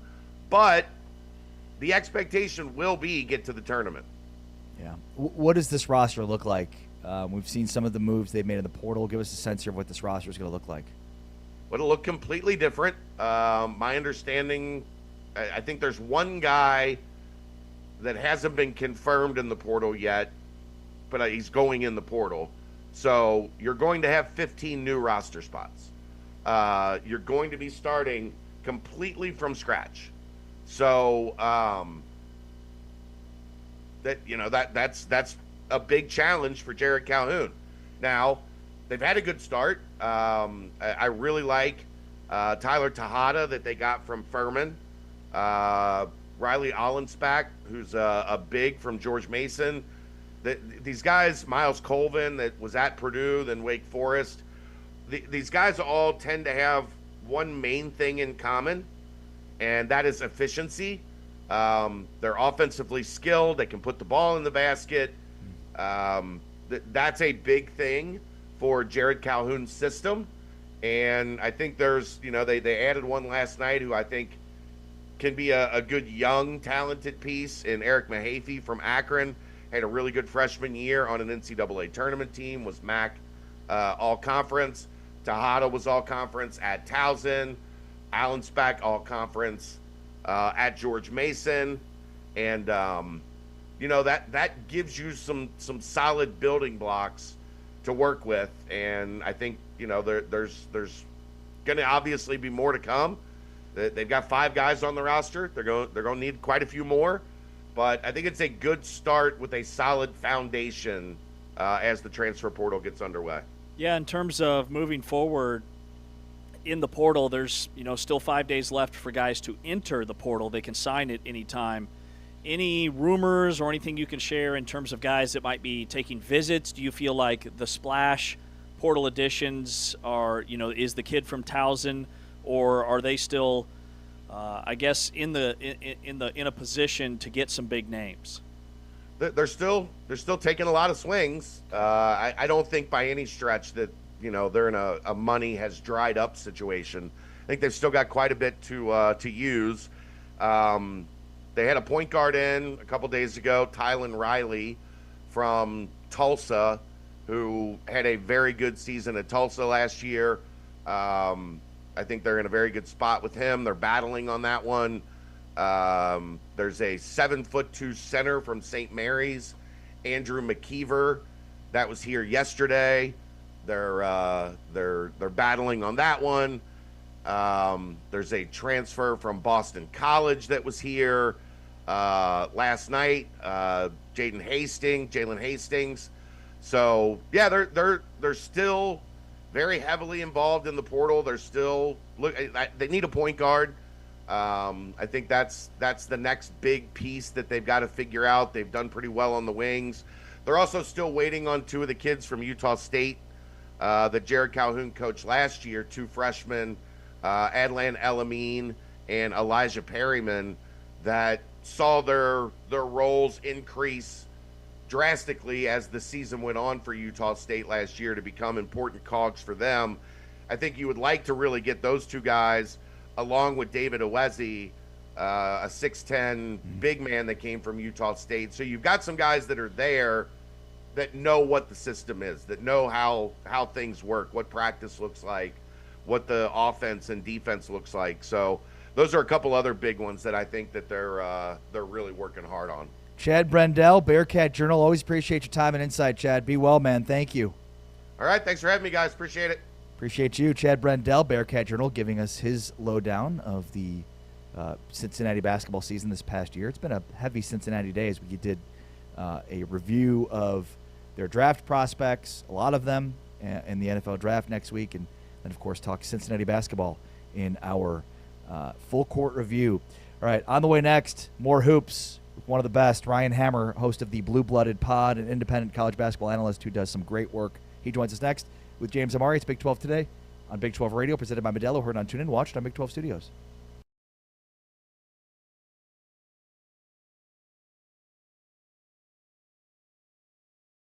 You see they're double teaming Jizzle James. They're not going to let him play pick and roll tonight. But here's the problem. Then you got to rotate and scramble out of it. And they get it to one of their best shooters in the corner. So much easier for the perimeter players to get open looks and share the basketball. Great ATO out of the timeout by Coach Wes Miller. Cincinnati not letting BYU inside the arc, and a turnover. Jizzle James, the steal. Jizzle James, the finish.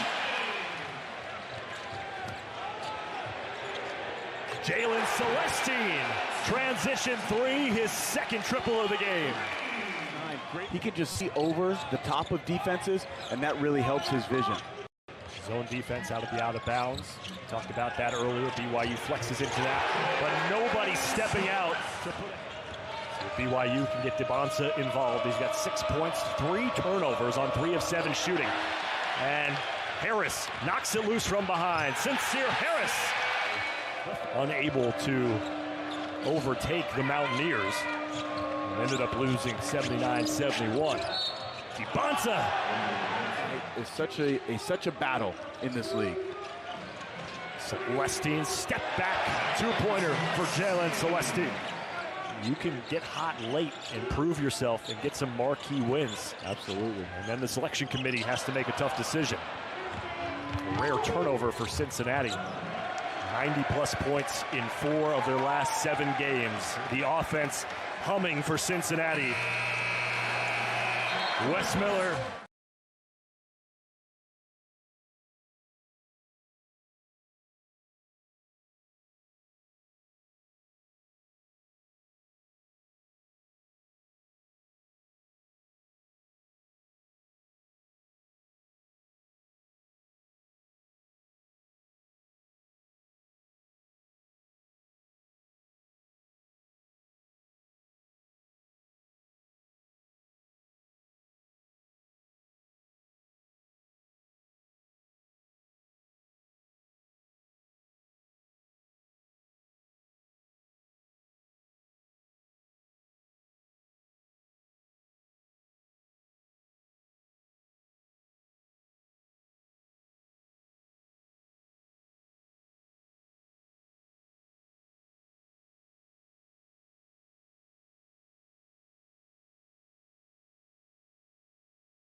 It's Big 12 Radio, Big 12 Today, heard on TuneIn, watched on Big 12 Studios.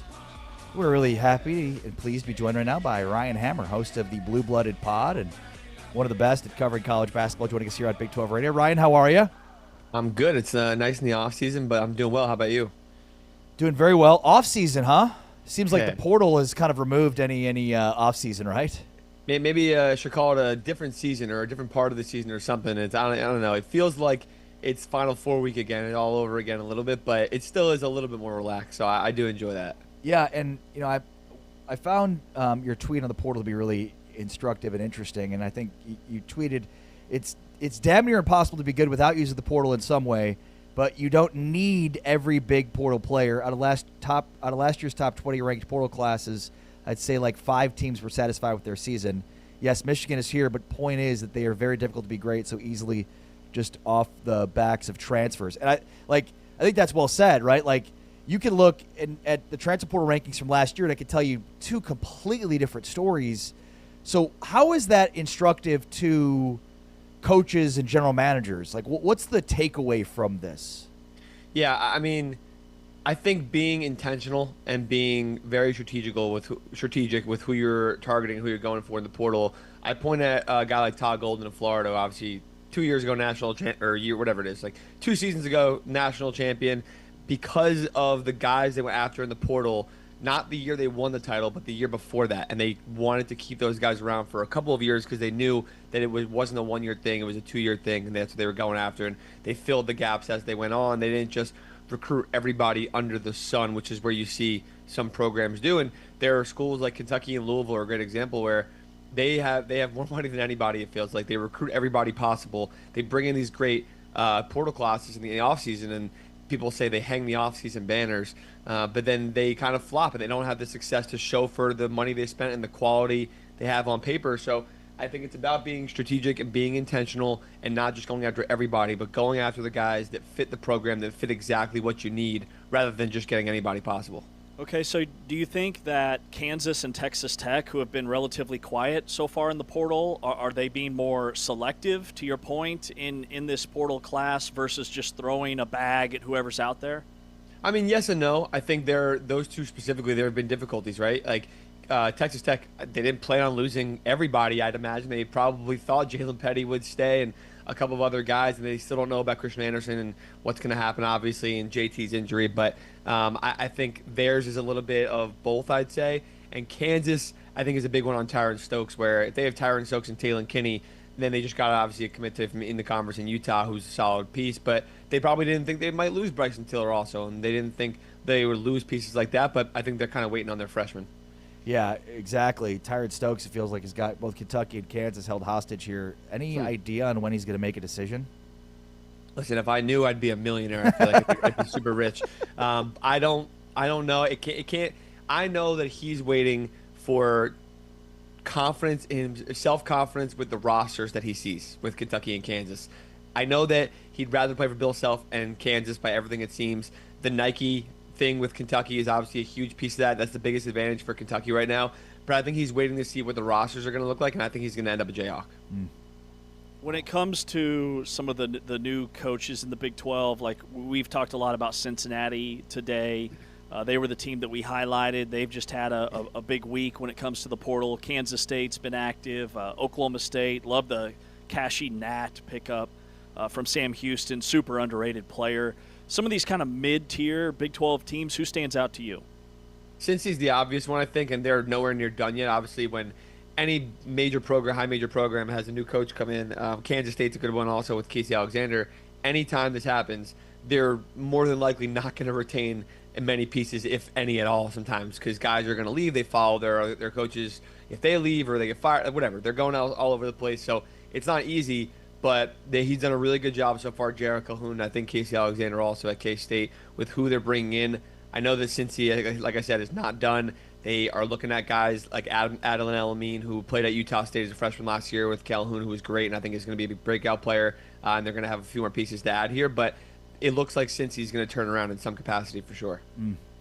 We're talking with Ryan Hammer here. One of the things, we're going to have Evan Mia on today, and he released some information from his his front office suite that shows that right now the value of bigs is overinflated. It's certainly probably a product of what we just saw in the Final Four and the national championship. So, I mean, in your opinion, is there more of a zig situation here to the zag of bigs with going maybe back to the guard spot? I mean, do you think that's the approach the team should take? What's your philosophy on what's happening right now collectively across the portal? Yeah, I think it's definitely situational. Obviously, there's so many different teams. Like, everyone's got to do their thing differently and fit their style, right? Like, Houston goes after guys who I like to call them, like, junkyard dogs. Like, that they need to go after guys like that. They don't need to do what everyone else is doing because they're Houston. But most teams need to keep up with the trend enough to where they're not going to get suffocated by it, right? When you look at UConn, for example, they had a very traditional lineup this past season, and the national championship game was messy, it was sloppy, but Michigan's bigs and size was just way too much at the end of the day for them, and I think you have to be able to keep up a little bit.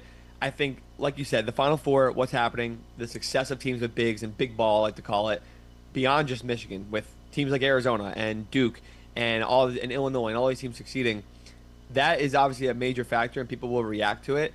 But also the fact that there just aren't that many skilled bigs in the country where it's easier to find smaller players and guards, where when you get to the pros and the NBA level, there's a ton of big size and skill everywhere. But at the college level, there isn't a lot of it, and all of them are going to be high major players. That's the hardest part for mid-major schools. All the coaches tell me is that any big who can put up a double-double, whether they're skilled or not, is going high major after they prove that they can do that, because there just aren't that many of them out there. So, talking with Ryan Hammer here on Big 12 today, who's the better big for Kansas? Keanu Dawes, who they just landed from Utah, or Bryson Tiller, who just like 3 minutes ago committed to Missouri? Yeah, I was about to say, I think that he was going on field 6 at 10 a.m., and everyone kind of knew it was going to be Missouri. I think it was there in Miami, but that was kind of the word that it was going to be. It's not nice for Kansas fans to see Missouri of all teams. No, it's not. As a Kansas alum, I hate it. He's so mad. Go to Miami, bro. Come on. It's funny. Like, I really wanted him to go to Miami because I thought the fit was great. I love the Miami team they're putting together, and I think he would have been a nice piece to add. There's not a ton of difference. You have more experience in Dawes versus internal experience in Bryce Tiller. I really don't think it's the end of the world. They're really going to be what makes or breaks their roster. If I had to make a decision, I'd rather keep the guy I already had, though. Yeah, good point. Although I do wonder what the money situation is. Do you think it's pretty equal? No, I think Tiller's getting more at Missouri than Kansas is giving. Oh, maybe not because they had to go get somebody, but I think Tiller's getting more elsewhere for sure. Who's impressed you so far in what they've done in the portal in the Big 12? I mentioned Cincy. They've been an interesting one for sure. Yeah. I think Iowa State, I didn't think that they'd be so aggressive early on, and I don't think that they're going to be as good as they were this year. Obviously, take it with the greatest salt with the injury and Josh Jefferson in the tournament, of course, but I don't think they have the offensive ceiling that Milan and Josh and Taman kind of offered the team last year. But all the guys they got, I look at them like, they might have the best defense Iowa State has ever had. It's going to be absolutely terrifying. Wow. So I love what they did. Yeah, and I also, obviously one of the big sort of overwhelming takeaways across the country is like the bigs and the emergence of the bigs and on and on.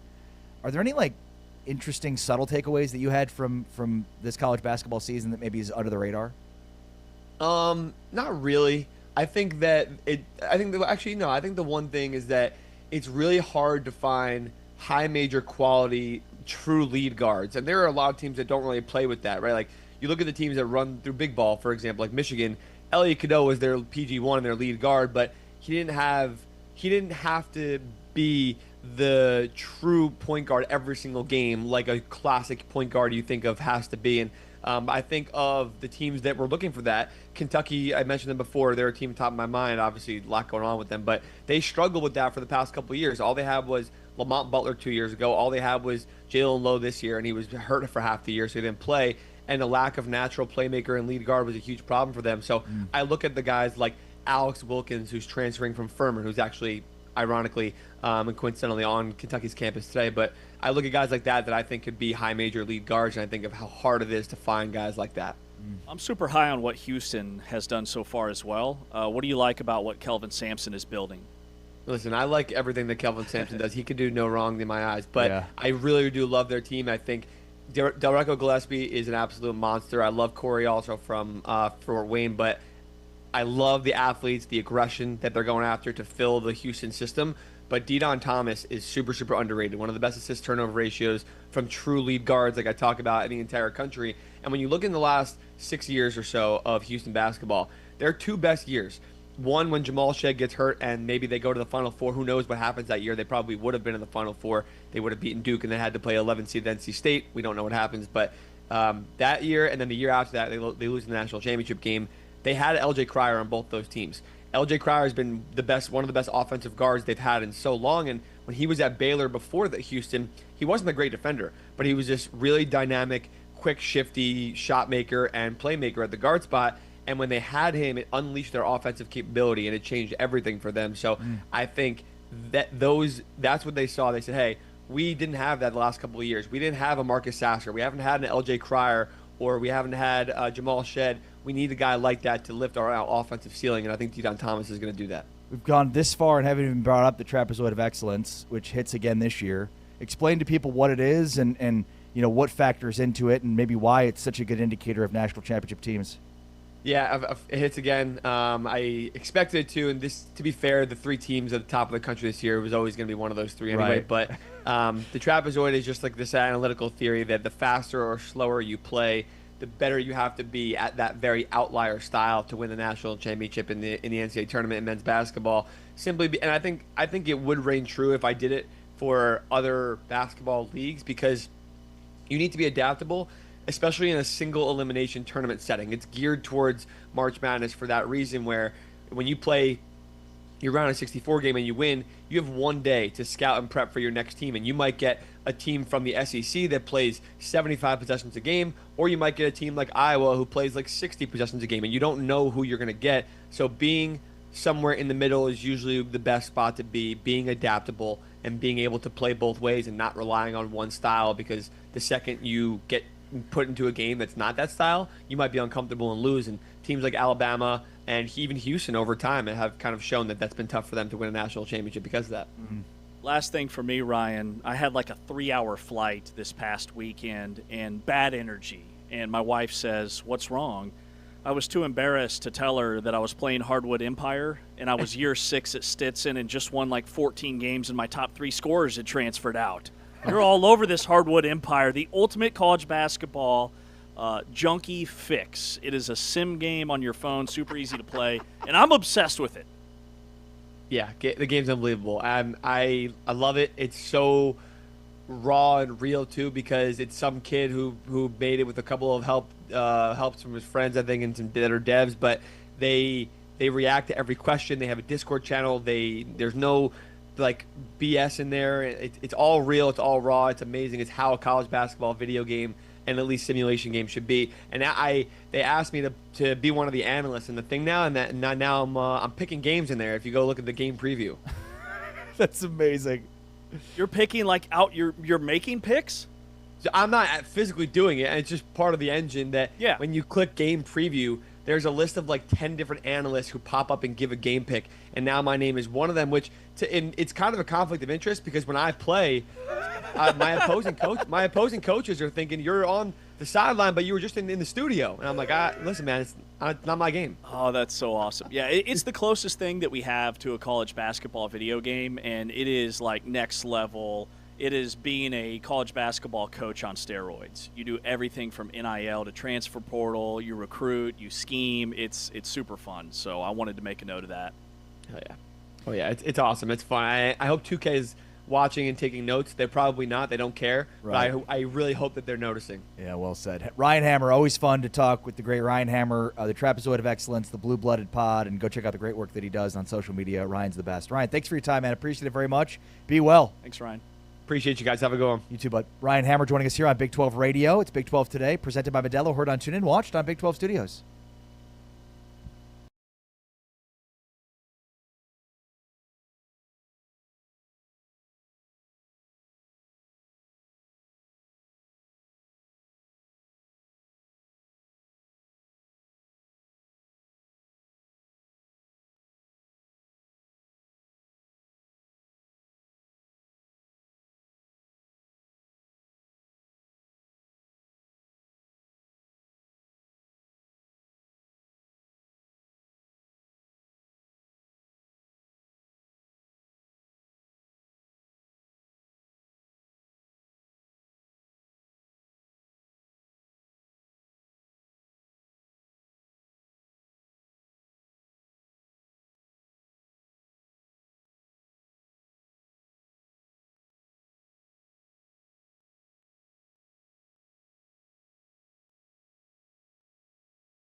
to see you here. Glad to see your family as that ball is picked up. Bud Clark, the captain at the back end, plucks it away for TCU.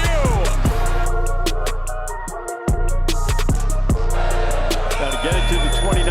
Third down. Lopez to the outside, and it's intercepted. And it's going to be a walk-in touchdown for the veteran Bud Clark. His 12th career pick. Robertson, pressure inside, and he's dropped. Bud Clark gets the sack. His first sack of the season. And it comes out to 20.4 miles per hour. Fourth fastest for a safety in the FBS. But number 2's Logan got in the way. Douglas, he is hammered. Look at those guys in purple, all arriving in a bad humor. Take a look here at Bud Clark come down and make this play. Now, he doesn't get him down initially. However, he stops the play from happening, and the rest of his teammates can come and race to the tackle field. Lopez gets hit, and it's a strike that he threw in there. Quick pass, Gallagher in space. And wrapped up right there by Bud Clark, the elder statesman.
Big 12 Radio, it's Big 12 Today, heard on TuneIn, watched on Big 12 Studios. So excited to be joined right now by Dr. Evan Miyakawa. Evan Miya, one of the best in covering basketball, analyzing basketball, and, of course, basketball analytics. It was great to see you and spend some time with you at the Final Four.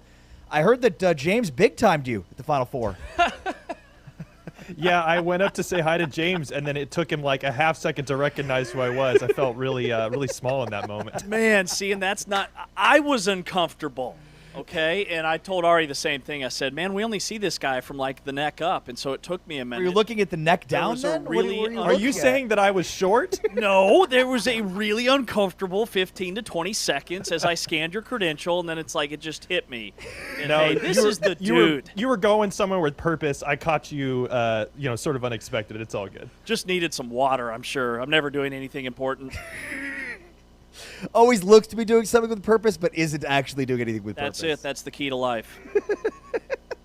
Yes, exactly. Well, I'm glad that we briefly ran into each other. It was still good. Yeah, it was great to see you. I mean, your latest that came out, which was, I thought, great analysis of what you've seen so far in the Evan Miya front office suite, before we kind of dive into that, just let people know what it is, because you've got so many things. Your site is so rich, but the front office suite is obviously something that only universities have access to. So give people a sense of what it is. And then first, before you do that, I'm just going to give a hat tip to you and pat you on the back because, as you mentioned on your podcast, Michigan did subscribe this past year to the front office suite. So pretty good endorsement for your product.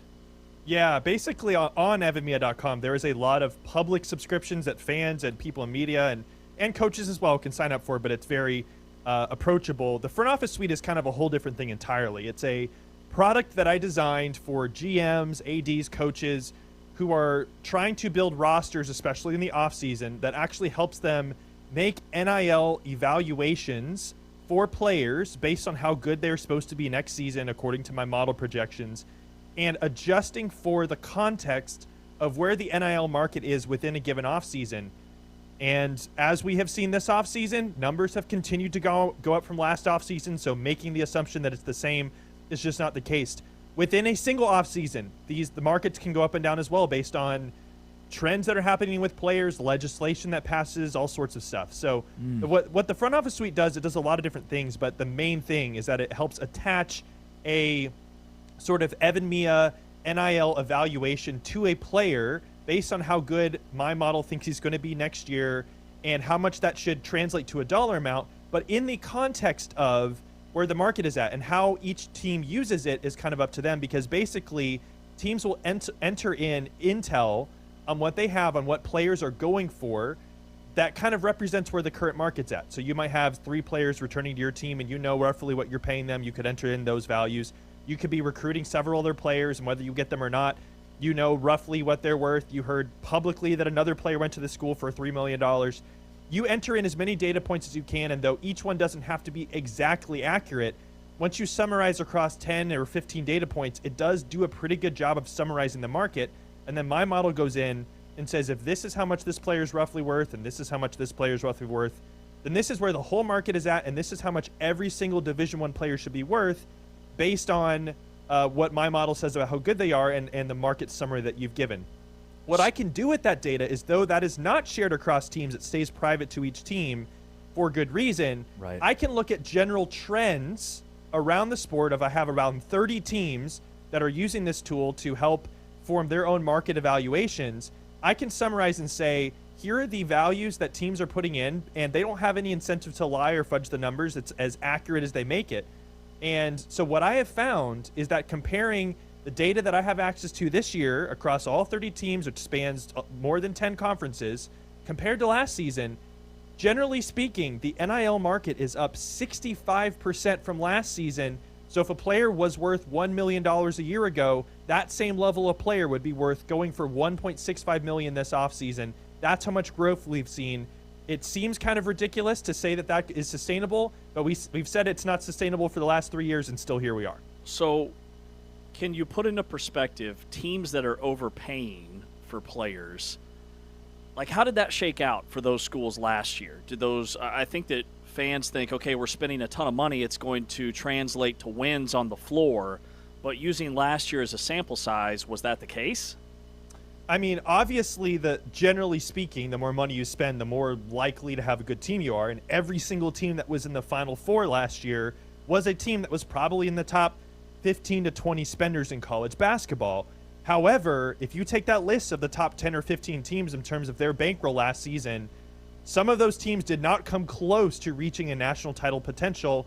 Kentucky's amount at $22 million has been publicly reported. That's obviously the most glaring data point. But there are a lot of other teams who had top 20 to 25 budgets in the sport who spent north of $10 million last year, and some of them didn't even make the NCAA tournament. So it's not just yes, you have to have the resources, and if you have half the budget that another team in your conference does, it's going to be pretty difficult for you to win your conference. But you also have to spend your money well. That's what Michigan did so well last season, and that was why it was cool to see their success, because they were the first team to sign up for the front office suite when I launched it last offseason.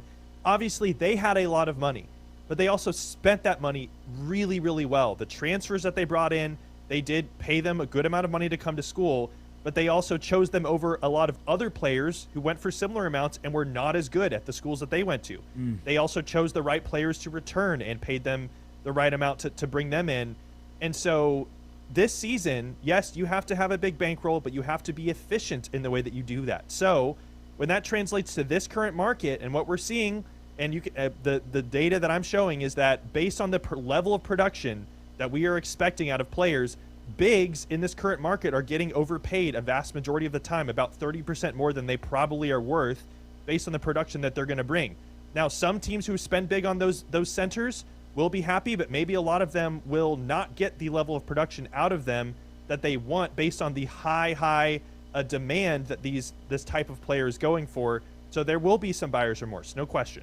Yeah, and let's zero in a little bit more on the bigs, because I love the context that you added, basically like a elite big versus an elite point guard.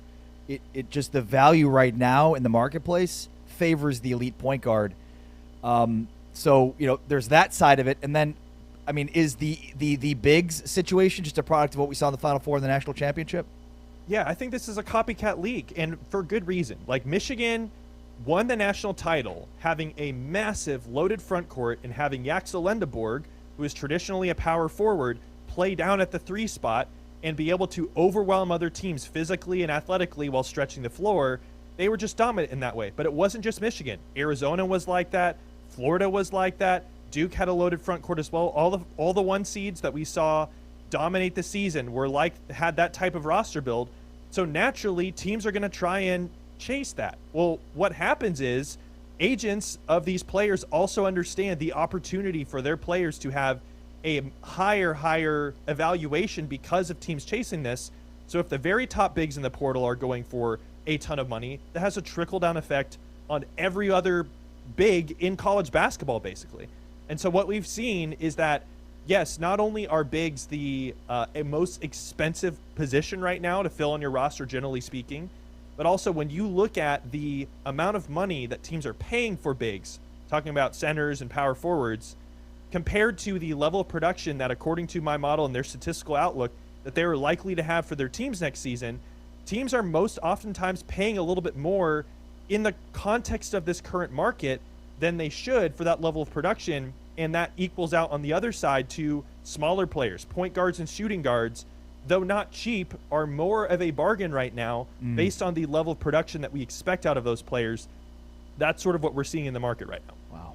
Evan, you were all over some of these prospects last year, like Elliot Cadeau, and how efficient he was at North Carolina, and just how massive that pickup was for Michigan in the portal. Anybody in the Big 12 that stand out to you, maybe a guy at Houston or Iowa State, or some of these portal additions that you have, valued higher than maybe the general public?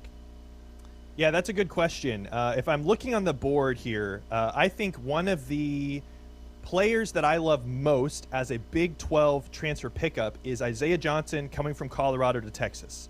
I think this is a classic type of player who, especially in a market where teams are really, really searching for bigs, a guard with his type of skill set coming from Colorado to Texas, I have him as a top 5. Is that right? Let me double check this here. One of the best offensive players in the portal in terms of his expected production. I think I have him second in the entire portal based on the level of offensive production that he's supposed to bring. And part of why he maybe was more, I don't know exactly how much Texas paid him, but more of a bargain was because he's coming from, a school in Colorado where, he was not on people's radars, but he's able to transfer from the Big 12 to the SEC, and I think he's going to be a really big get there. If we're talking about players coming into the Big 12, let me pull up my list here. There is not I'm looking at there's been more talent leaving the Big 12 so far than we have seen coming into the Big 12. I think the highest rated transfer that I have coming in right now to the Big 12 is Kashi Nat coming from Sam Houston State to Oklahoma State. Wow. But that we have Flory Badunga leaving the conference, Isaiah Johnson, Milan Momcilovic is in the portal, PJ Haggerty is going from Texas Tech or from Kansas State to Texas A&M, Jalen Petty is transferred out from Texas Tech. So far we have seen more talent leaving the Big 12 than coming in.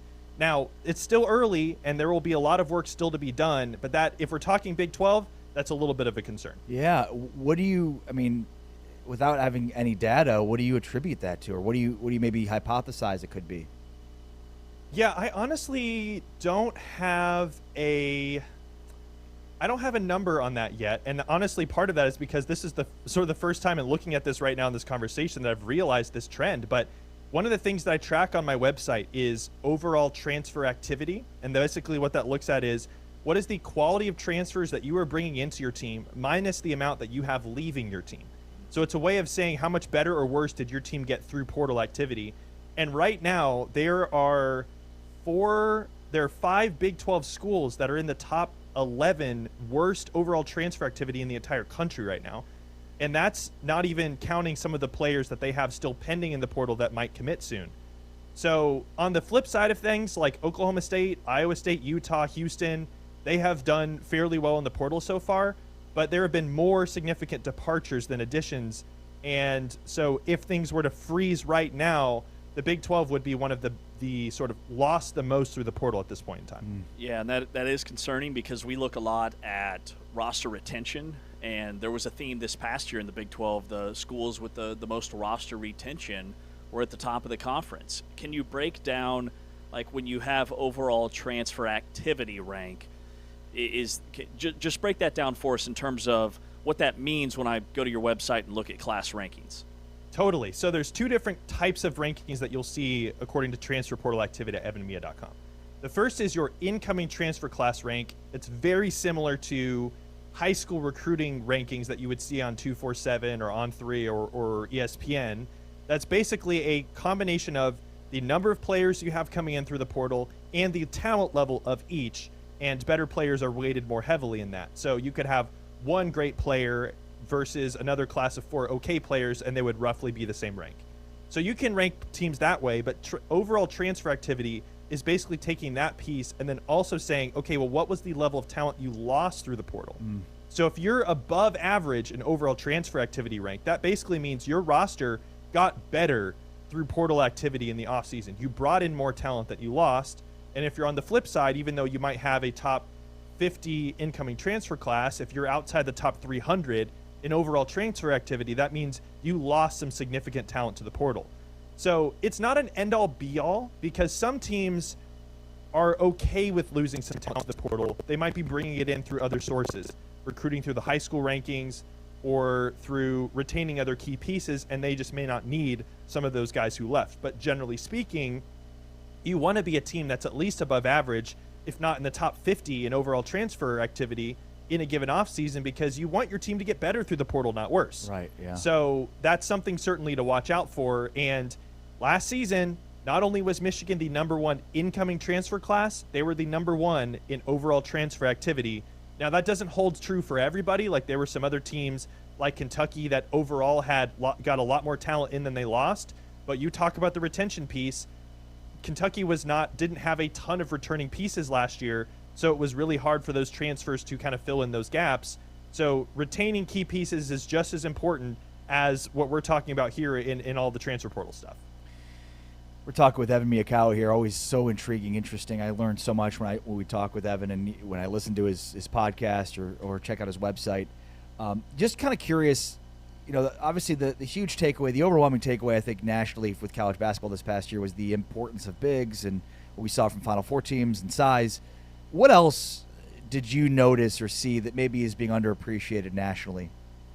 Well, I think when you look at I think the bigs conversation is interesting because it was in very stark contrast to the trend that we have seen in modern basketball globally in the last 5 to 10 years, which is more pace and more three-point shooting. Now, a lot of those top teams that we were talking about were some of the more high-tempo teams, but they were not prolific three-point shooting teams. Some of them were fine or adequate, but that was not their strength.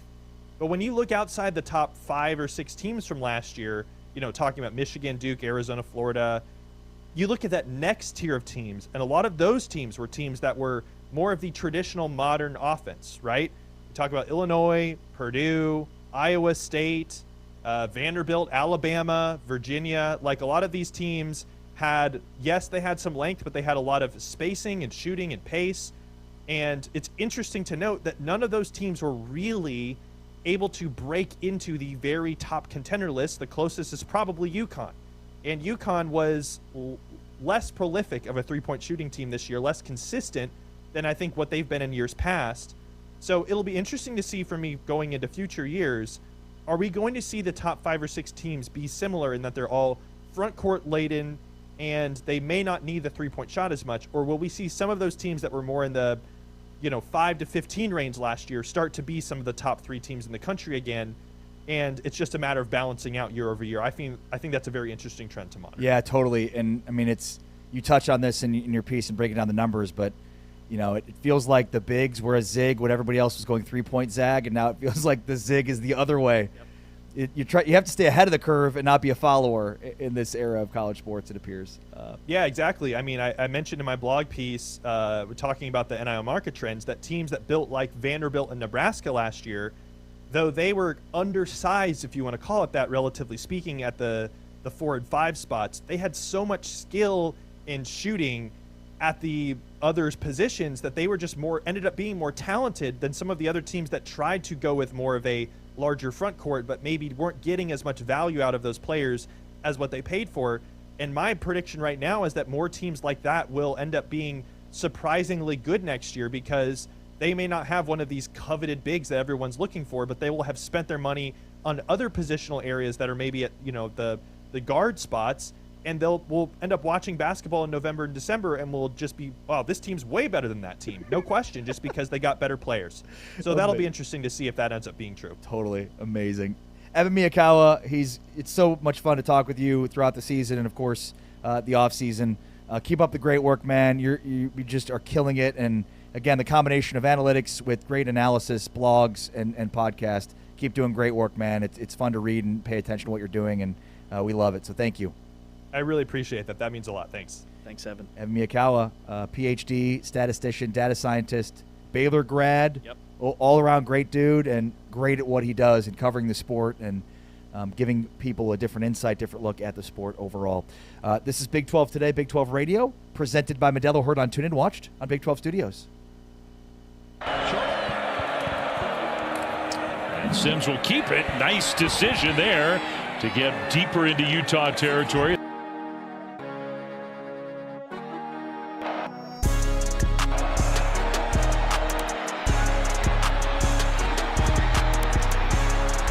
What a great individual effort. On 3rd and long, he got 20. Brown now carries. Hanachur was leading the way. Then the ball came out at the end of that.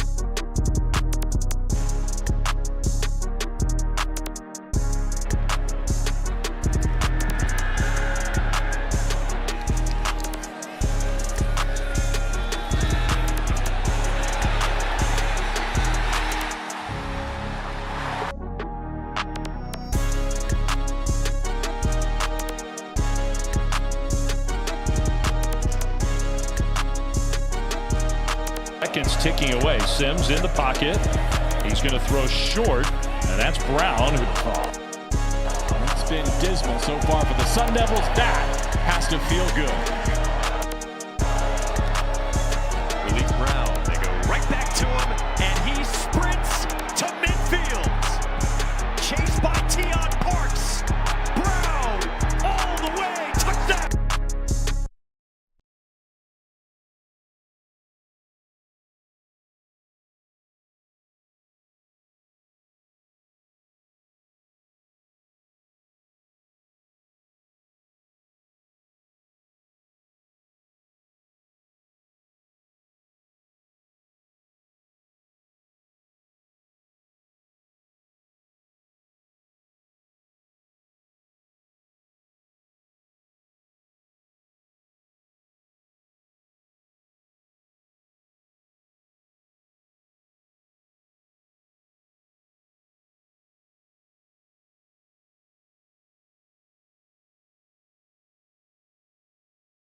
Today with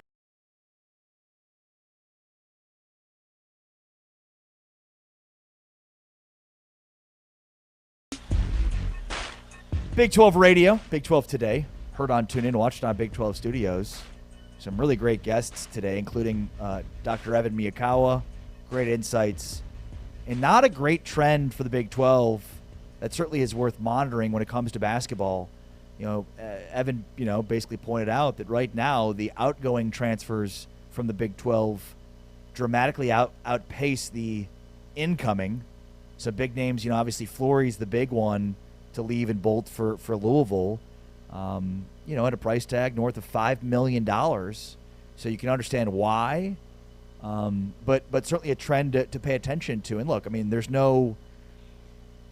no direct line towards success in terms of money and success in basketball or any of these other sports, but it certainly helps. And ultimately, we'll see if any of these teams start to decline, but you wonder, with all this money that's being spent from the SEC and the Big Ten, if the Big 12's in a weird spot with money and spending. Yeah, and seeing Kansas and Texas Tech so quiet in the portal so far is very foreign to us, with Badunga leaving Kansas, with Bryson Tiller announcing during our show earlier that he was headed to Missouri. That dropped like 30 minutes ago. And then with Texas Tech, Luke Bamboye has just entered the portal. We don't know what the future holds for Christian Anderson. And even at a place like Arizona, a team that was just in the Final Four, I think much of their future hinges on whether Koa Pete comes back. Or does he go to the NBA? He's in a really unique position where he can probably really help himself if he comes back one more year, and he doesn't need to chase a paycheck. It's never been about money for him because he comes from a family where they've all been professional athletes. Arizona is a program that I could see tapping into the international market, and so maybe that's why they're quiet right now. They had 8 guys, international players, on their roster last year, most in the country. So where they got Karchenkov late in the recruiting cycle, if you will. So I'm going to assume that that's what Tommy Lloyd is kind of angling towards right now. But Iowa State's probably had a net positive, even with Momcilovic being in the portal, because they've added so many quality guys. I think Houston's probably had a net positive. They're spending more than ever and have found some really nice pieces. But collectively, it is a little concerning when you see all these big names from Big 12 schools that have announced, with Tiller the latest, that they're going to be playing elsewhere next year. Yeah, and certainly, what I think needs to happen is they need to get rid of the 1 year removed eligibility to go to the NBA, especially with money that's in the sport right now in college basketball, where guys are going to have to make legitimate decisions. You almost wonder if a guy like Tyron Stokes or some of these future, top one-and-done guys might look at how much money they can get for 1 year in college, get that experience, and then go pro. I at least think it introduces a new dynamic in terms of chasing the money. Previously, guys chased the money regardless of what their outlook looked like from high school, and there were too many guys going, and they weren't known. The best thing about the NFL is that college football provides this great marketing campaign. The NFL doesn't have to pay anything for it, and so I think the NBA was trying to leverage that. But it feels at this point like I'd like to see guys make decisions, and if you want to go straight, you should be able to go straight. But I'm sure a lot of guys will have decisions to make in terms of, should I go make money in college, get experience there, learn from some coaches there, or go straight to the pros. I think it changes the arithmetic a little bit. I'd love to see them change that rule. Yeah, or you can go straight from high school to the NBA, because then it eliminates guys that are one and done because they have to be one and dones, making $3, $4, $6 million their 1 year in college with no interest in being there. If you eliminate that rule, then guys do have difficult decisions to make, but it opens the door for everybody in college wants to be there. Everybody in college is on a mission to better improve their draft stock and their status, the guys that even are one and dones in college. So that's a really interesting topic and something that I really haven't thought a lot about, because once the NBA made that one and done rule, I didn't really see a path for it to ever go back. But now, to your point, with the new NIL world that we live in, I would think that that the NCAA should be pushing the NBA for that, because it's maybe helped the NBA, but it's it has hurt the college game in some way. That's James Wesley. I'm Ari Tepke. This is Big 12 Today on Big 12 Radio. If you missed our series today from Saturdays to Sundays, the Big 12 and the NFL Draft, will replay our segments on Cincinnati and K-State, zeroing in on those prospects ahead of next week's NFL Draft. Plus the tight end position, we zeroed in on that. Former Texas Tech tight end Jason Morrow joined us. You can hear those segments today at 11 a.m. Central, 12 Eastern Time, and 3 p.m. Eastern, 2 p.m. Central on TuneIn. So make sure to download the TuneIn app and find us there. Also on the TuneIn app now is the Mark of a Fighter, a series highlighting myself and James Westling in our lives and sort of what got us to this point in our careers. You might find it insightful. You might find it interesting. Just a deeper look at us beyond just the sports that we talk about and some of our opinions that we hold. So check out Mark of a Fighter. Download the TuneIn app. We've got plenty of great content, all for free as part of TuneIn. Of course, you can always upgrade and get TuneIn Premium, where it gets you access to more without commercials. But I digress. There's lots of great content on TuneIn for free, which is a breath of fresh air in a world where everything costs lots of money. Tailgate Radio. Can you tell it's tax season? It's like yeah. I think tax season is where I really reflect on the money I spent the previous year. Third or fourth money drop that you've had, they've been subtle, but there has been just a dash of complaining, I would say. It's the one part of the year where I do a deep dive into the money I've spent in the past year. And what did you find? I don't like it.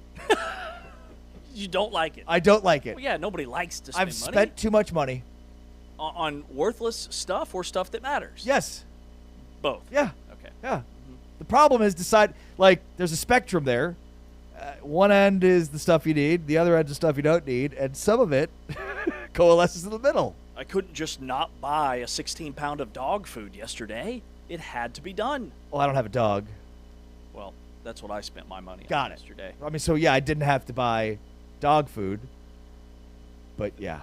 Think about... Your dog can't go hungry. Then That'd be a problem.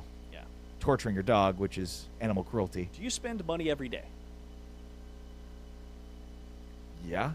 In some fashion. Man, I feel like it. Feels impossible to not. Well, now why is that?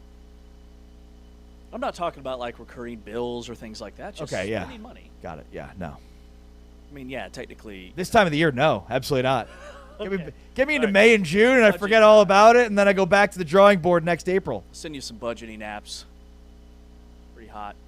Okay. You can help me budget? I got you. What are the apps? I used to use Mint.com, which was fantastic. And then it was bought by NerdWallet, and it's a little bit more challenging to navigate. It's almost like they don't want us to budget or manage our money in any way, because Mint made it super easy and awesome, and now it's kind of a mess and very challenging. Got it. Okay. Yeah, I've got to check out the budgeting apps that will help me budget better than I currently budget. And then there's budgeting apps. That's the free version, because I'm not going to pay for a budgeting app. That's hilarious. But the whole point of the 99% of them you have to pay for. You have to pay for a budgeting app to budget the dollar that you're spending to use their app. Time is a flat circle. It really is. Time no better is example. A flat circle. No better example. You know what's all over my timeline right now? Sleep? No, I'm checking all the boxes there. Major bounce back week. I did yawn once during today's show, which I have vowed to never do again. Got it. But there's a pretty significant release for the UFO enthusiasts out there like yourself and me. Sleeping Dog. Have you heard of this? No. Sleeping Dog, May 12th, 2016. Jeremy Corbell. Okay. It's his documentary. It's a 2-minute trailer. It is intense. The government has between 30 and 50 alien bodies. If I die, this story's coming out. I've been holding a secret for about 11 years. It's more than that. The evidence is very strong. Very strong. May 12th. Sleeping Dog movie? No, it's a documentary. Isn't that a movie? Oh, yeah. Probably a documentary. All right, I got to check movie, it out. I mean. Yeah, so this guy was like a mixed martial artist. Then he had an experience, and ever since then, he's devoted his life to the UFO phenomenon. Okay, I'm going to check it out. That's what I'm bringing to the table today. There you go. Real quickly. You hear that? That silence? researchers have found that just a few days of silence can actively transform the brain, promoting focus and creativity and lowering stress. A new study on silence found that 3 days of intentional silence causes the brain to begin functionally and physically rewiring itself, with changes comparable to what might have been achieved through months of meditation or cognitive training. Do we really need a study about that? Time out. 3 days of silence? 3 days. Just 3 days. Just 3 days. Go on a silence retreat, James. Okay, yeah, that feels easily doable. I thought it was 2 hours per day. Now that... Well, you could do that, and maybe it adds up over time. But, like, have you heard the noise? Of course this is the case. Get 10 minutes of silence. The noise that's out there, like, yeah, of course it promotes focus and creativity and lowers stress. With the noise that's out there, I can imagine how much lower your stress would be if you didn't hear the noise. Silence is a powerful thing. Yeah. It's just finding that silence. Did we need to study to find this out, though? Did we? Really? Yeah. Sit in silence, lower your stress. Like, huh, what a concept. I mean, you said you hear that, and you're like, silence was not the first thing that came to my mind. I can hear myself breathing. I can hear that our AC over here in the corner. Can hear all kinds of things. The voices in my head. Yeah, lots of non-silence. All right. Thanks, of course, to our great producers, Taman Turner, T. Chains with Tune In, and Anthony Smith on the Big 12 studio side of things. Thanks to James Westlake. I'm Ari Tepkin. Big 12 today is back tomorrow. We are highlighting TCU in our From Saturdays to Sundays series. We are also going to be highlighting Iowa State. We're taking a deep dive on offensive linemen, which is very intriguing. Marshall Newhouse joins us as well to break down those pieces. And UCF is our basketball team recap. It's all on tomorrow's show. But for now, we're out. Peace.